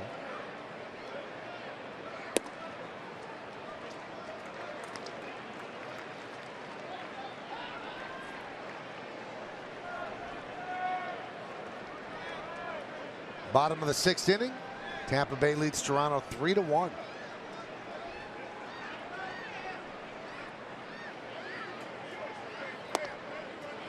Now, Chris Archer, as bad a year as he's trying to avoid 20 losses. I think he came into today with 17. He's a much better pitcher than that. It's about 5 starts remaining, too. Yeah.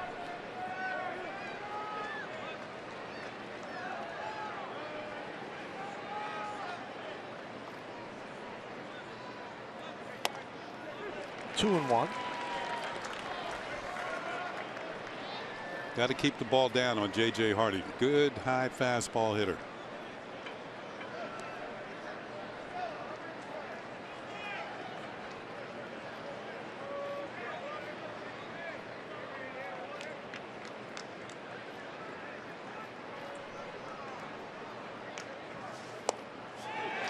Two and 2. Pineda fighting back after falling behind 2-0. Let's see if he can make the same type of pitch he made on Scope and see if Hardy will chase it.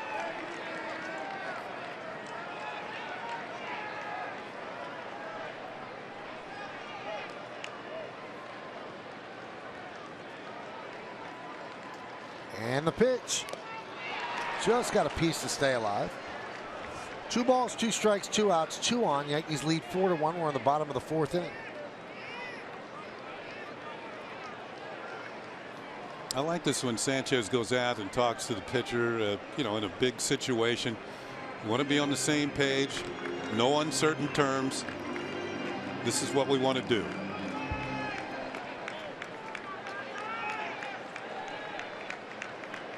As brief a discussion as it was, let's see if he even gives a sign here. No, he told him what he wanted him to throw. 2-2. 3 and 2. That releases the base runners. 3-2, 2 outs.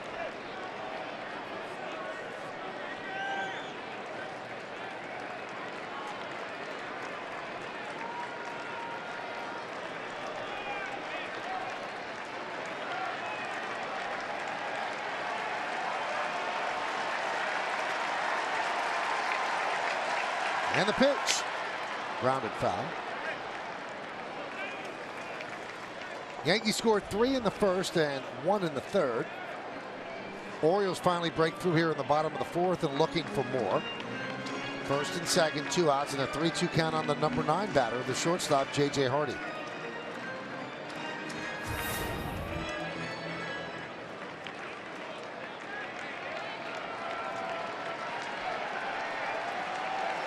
Thrown a lot of pitches this inning. 79 total. 3-2. Fly ball the other way and out of play.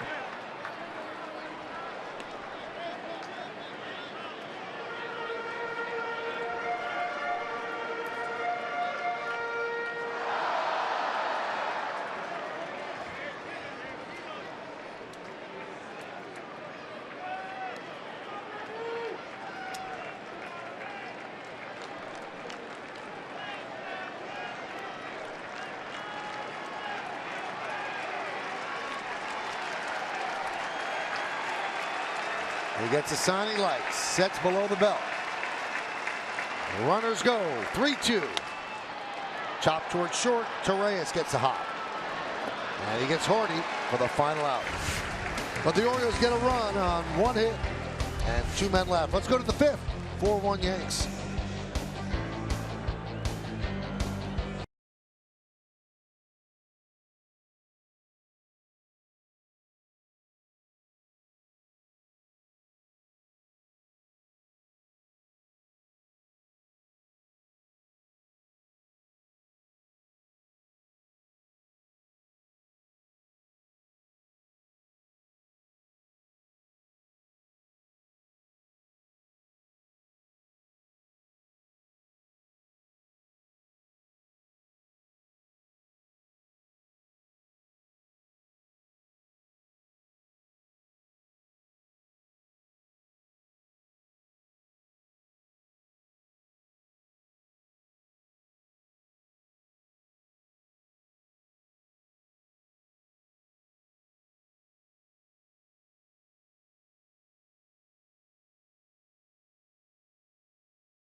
Baltimore. It is 4-1 Yankees. As we go to the top of the 5th inning on the Cadillac scoreboard. And the Yankees will have 2, 3, and 4 in the order against Wade Miley, Refsnyder, Sanchez, and Castro.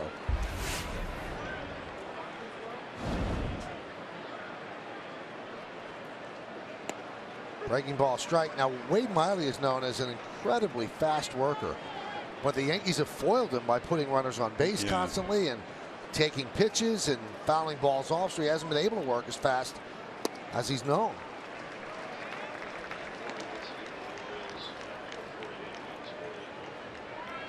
Worley is up in the bullpen again for the Orioles. I would tell you that Buck Showalter is not going to hesitate to get Miley out of the game if he has any problems here. Refsnyder walked and scored in the 1st inning and singled and scored in the 3rd. There's Worley.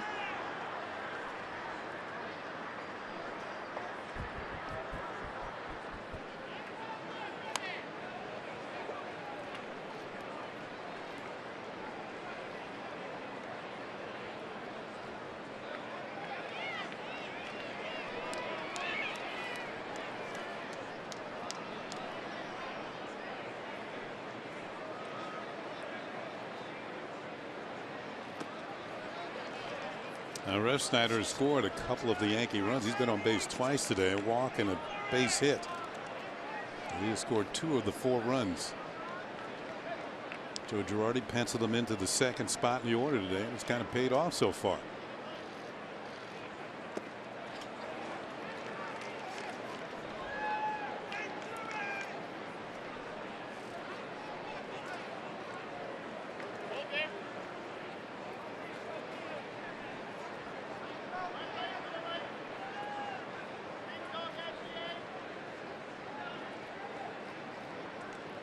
And the 2-2. 3-2. And this is what I mean about working quickly. You can't work quickly unless you throw strikes and get people out.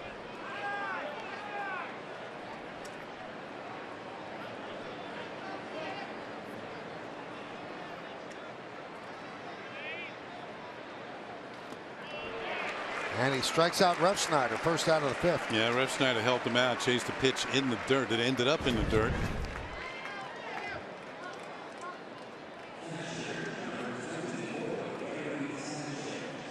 Breaking ball looked good till right about there.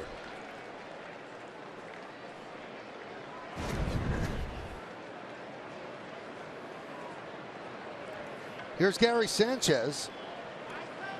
Struck out in the 1st, walked in the 3rd.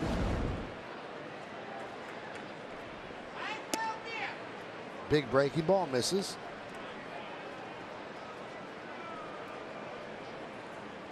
High percentage of breaking pitches from Wade Miley.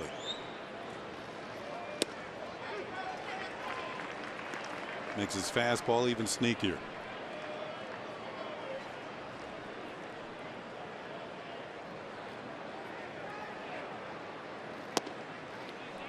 Two and one.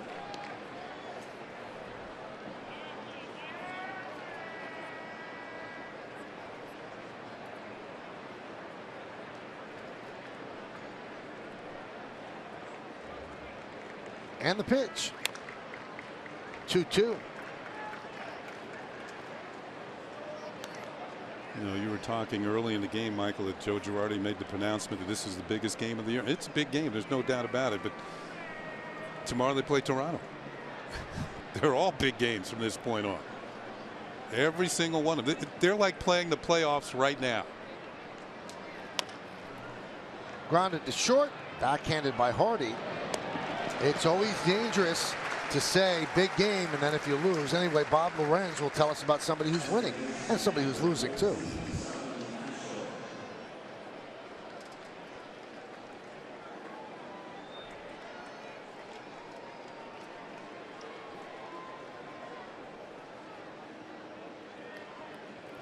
Thank you, Bob. You know, if Happ loses today, I mean, he was 17-3. He'll drop to 17-5. You know, Girardi was asked today, well, if this is the biggest game of the year and you lose, what does it make tomorrow? He goes, even bigger. Yeah. Grounded in the hole, backhanded by Hardy. The long throw, got him. And that is the first 1-2-3 inning for Wade Miley and the Orioles. We're halfway through after 4.5. Yankees lead this one 4-1.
Banquet.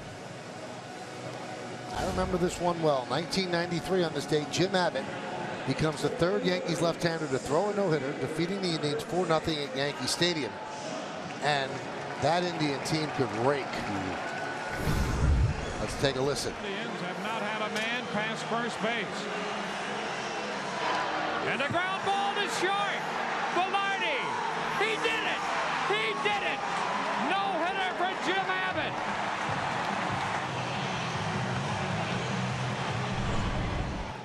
That is a great moment in Yankee history, and that was Dwayne Statz, now the broadcaster for the Tampa Bay Rays. Well, isn't that Carlos Baerga who grabbed it at? Yeah. Cadillac scoreboard 4-1 Yanks. And Adam Jones rockets one up the middle for a single.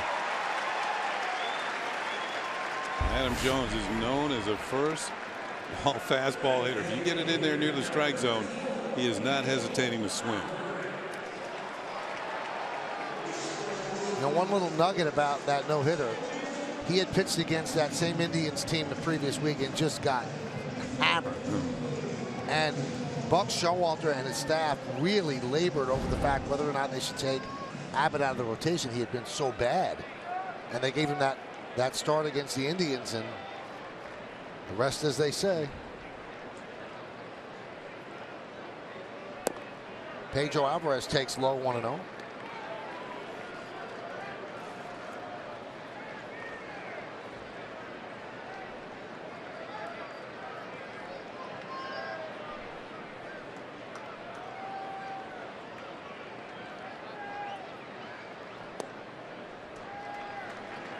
Let's take a look at the pitch count, brought to you by the Acura Summer of Performance event. 84 pitches, 30 in the fourth inning. That really built up that number. But he's in okay shape. He's in okay shape, but in 4 of the 5 innings, the leadoff man has gotten on. So he's been in, wouldn't maybe call it hot water all day, but certainly it's warm.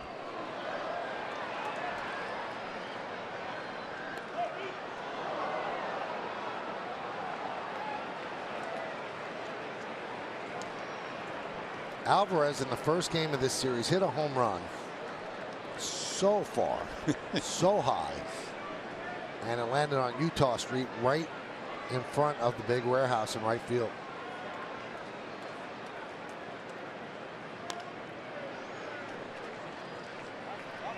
And Friday night, yep.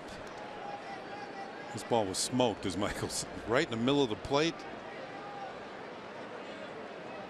And it took one hop and hit that awning up there on the warehouse in right field. A Utah Street homer.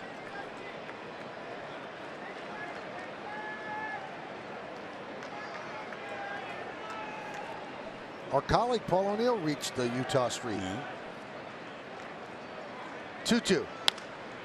Sliced the other way, a base hit down the left field line.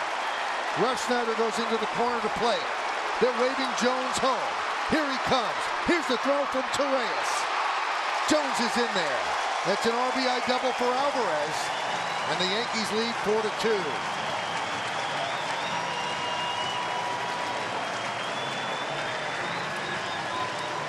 Good relay, close play at the plate, but Jones is able to score. Remember, he came into the series first time he's played since last Sunday.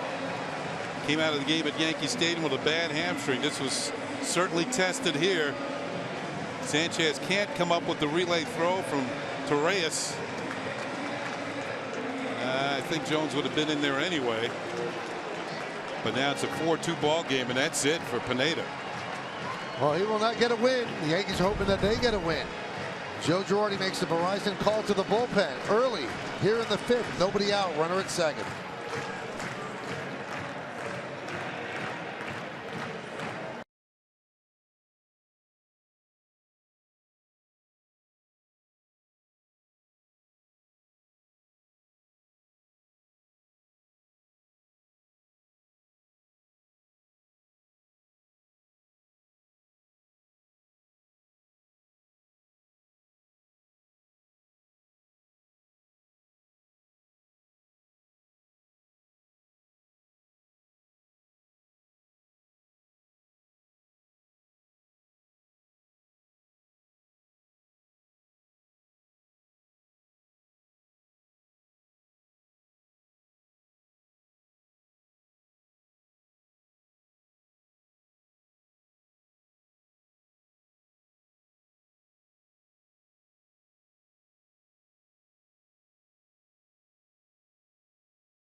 Swing and missability, nasty stuff.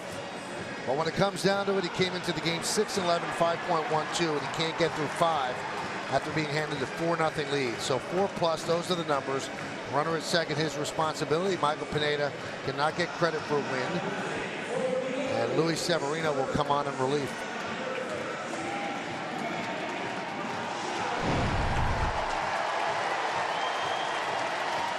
Severino gets to face the heart of the order for the Orioles. Machado, Trumbo, Davis, the next 3 hitters.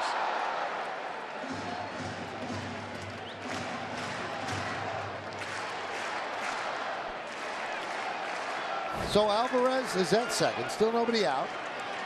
4-2 Yanks.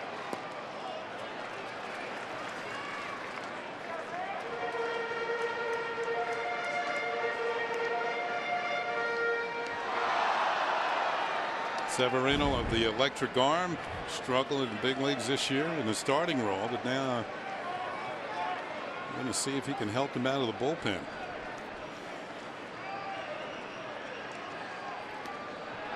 That one gets away from Sanchez and allows Alvarez to go to third.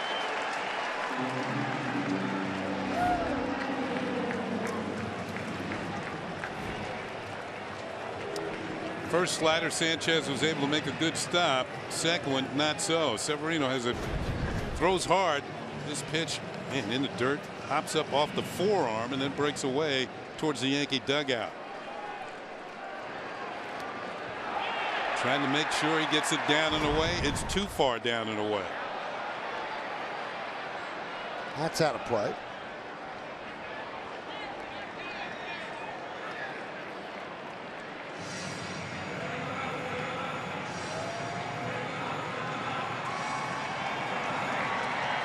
So now the Yankee bullpen has some big work to do against a tough Oriole lineup. The 2-1. Buzzed him inside. Yankees will give up a run here with the infield bat.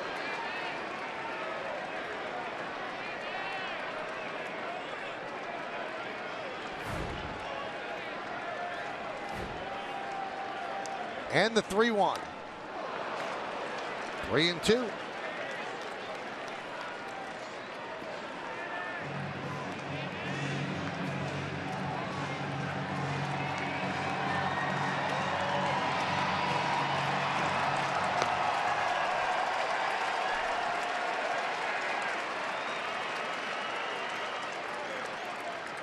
Swing and a miss. A big strikeout of the dangerous Machado for out number 1. Got him to leave the zone with a good slider, and actually a bad slider. Made it look good. And Machado chases it out of the zone and is struck out. Present it and then make it disappear. Toronto has tied Tampa Bay at 3, top of the 7th inning. Yankees still have the infield back with Alvarez at third.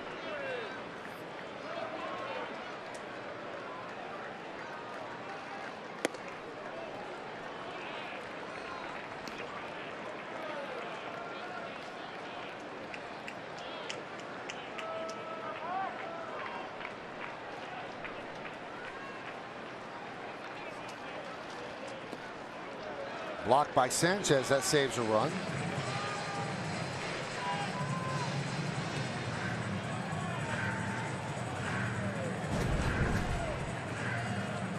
Very similar to the pitch that got away and allowed Alvarez to move to third.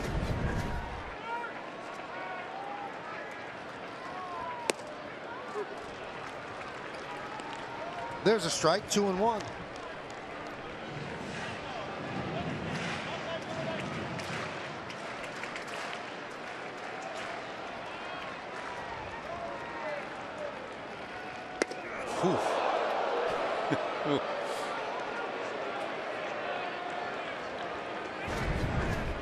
Put him in the semi-spin cycle here.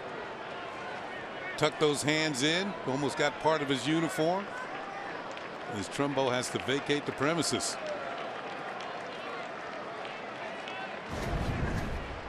Swing and a miss. 3-2.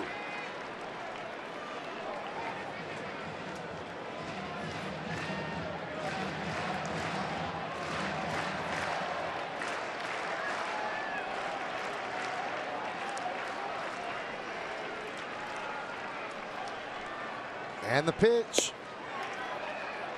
Missed outside, ball 4. And now the tying runs on base. And here's Chris Davis. Fastball just off the corner.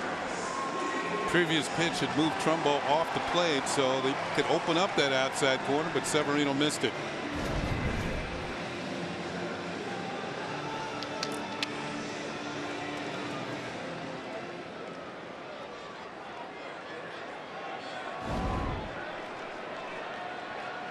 Yankees hoping for a double play off the bat of Davis. He's 1 for 2. And the fastball is high.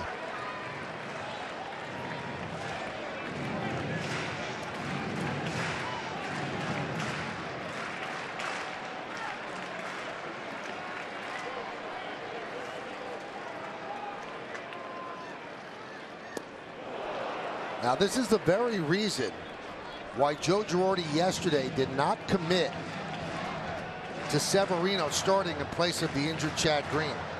He said, we have to win these games, and if I have to use him out of the bullpen, then we'll have to go another route. So you would seem to think that using him here probably eliminates him from starting that game.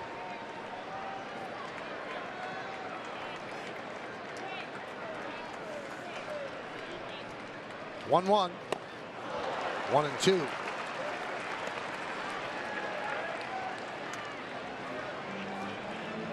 You know, without a surefire starter, it could become a game where they piecemeal it together, and at that point he could be involved. He's not going to be able to give them length. Doesn't that sound like spring training? Yes. Yeah, it does. You know, those games where starters, they go through the first time in a rotation, startup goes maybe 2 innings. 1-2. Still 1-2. Series with Toronto starts tomorrow afternoon. R.A. Dickey against Masahiro Tanaka. Then Aaron Sanchez against Luis Sessa. And then Marcus Stroman against, don't know. Pretty good trio the Blue Jays are sending against the Yankees. 2-2. Well, last time I looked, the Blue Jays were leading the league in pitching.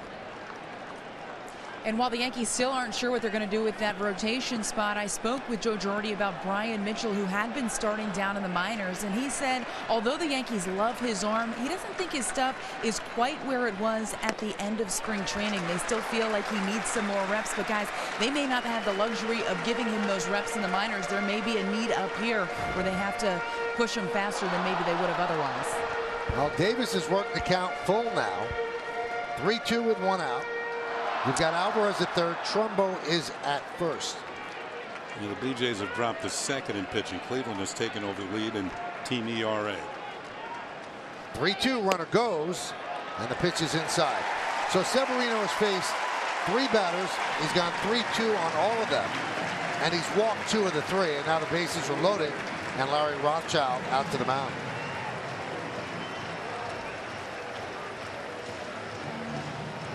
That was a kind of gutsy call by Buck Showalter to send Trumbo when you've got a strikeout machine at the plate. But they did, and he worked the walk. Yeah, he's trying to avoid the double play, but it could have been a strikeout, throw him out double play.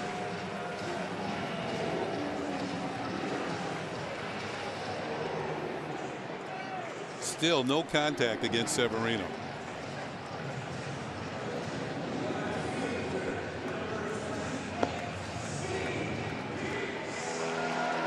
Well, the lead is hanging in the balance here.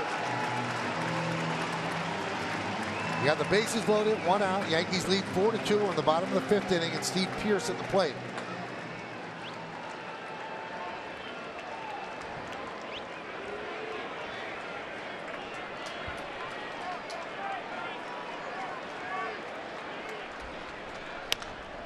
Grounded foul.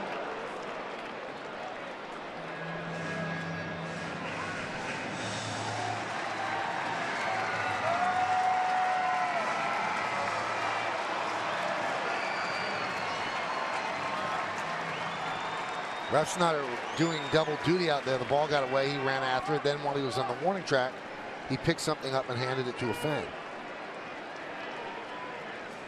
So he made a friend out there.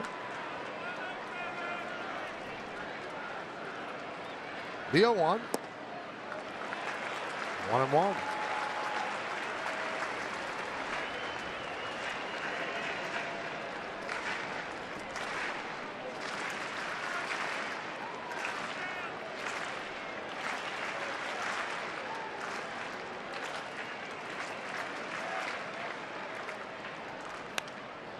One and two. So he's throwing hard, but not throwing with great accuracy. Ball kind of all over the place. Yeah, the stuff is electric. There's no doubt about it. Fastball has been consistently mid-90s or a tick higher. He hasn't been able to harness the slider to get it close enough to the zone to get the chases. A couple of times he has. Swing and a miss. Oof. Dialed it up to 97 to strike out Pearce. This might have been the fastest pitch of the inning. Just above the hands and right on by Steve Pearce.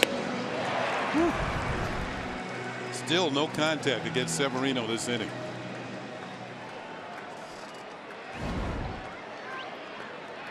Here's Matt Wieters. Wieters grounded to third and then was hit by a pitch. Slow ground ball to Castro. And Severino works out of trouble. Orioles get a run, 2 hits, 3 men left. Could have been a lot worse. They knock out Pineda, but Severino does the job.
sure you're at Yankee Stadium next Saturday, September 10th, for one of the hottest collectibles of the season. It's Dellin Betances Bobblehead Day, the fourth in the 2016 collectible series presented by AT&T. For the first 18,000 guests in attendance, for tickets, log on to Yankees.com. Visit Yankee Stadium ticket window, Yankee Clubhouse shops, or call the Ticketmaster at 877-469-9849. I was talking to Dellin about his bobblehead. He said he gave it his blessing. He said it looks something like him. You know, sometimes these bobbleheads don't turn out to look like the player, but he liked it. Must be quite an honor. Yeah. Vance Worley takes over for Wade Miley, who gave up 4 runs over 5 innings.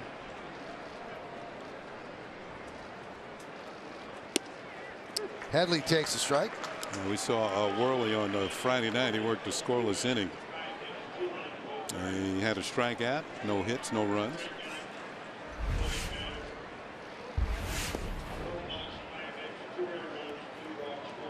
Big day for Headley so far. 2 for 2, couple of ribbies. Average at 261.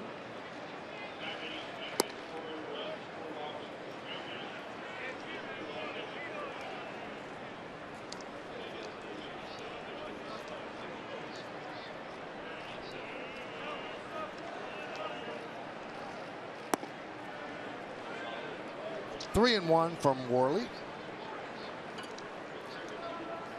The Orioles now, Kenny, after the strikeout and the ground ball against Severino, are 0 for 10 with runners in scoring position today. Yeah, the opportunities were presented, but whenever it came down, the rubber met the road. The Yankees were able to get out of it. Jason Aquino. And of the 0 for 10, Kenny, 5 of them strikeouts.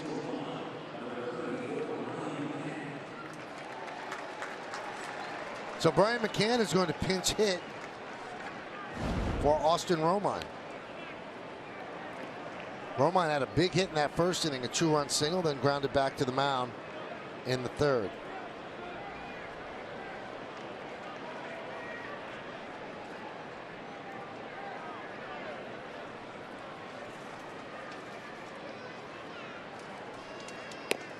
There's a strike. McCann 1 hit in his last 11 at bats. He had a hit yesterday, and he's 5 for 20 on this road trip.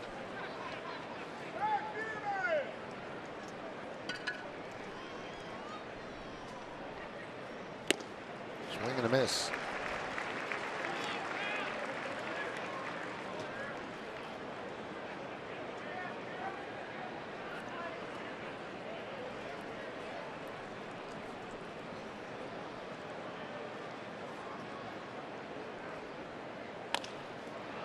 Fly ball, shallow center. Coming on is Jones. 1 down.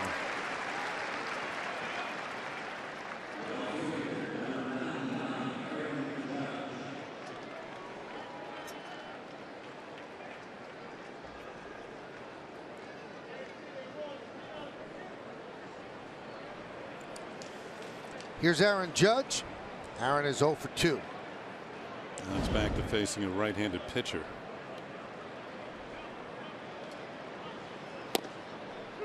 And a strike.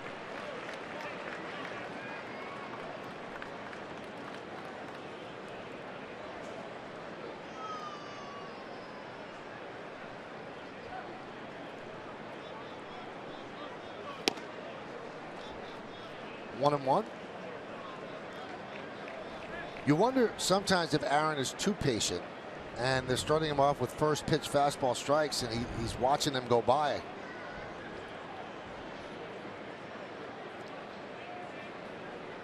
One, 2-1. You know what I saw in Kansas City looked like they're trying to throw the fastballs in and it's breaking balls away. So they're trying to jam him and then make him chase.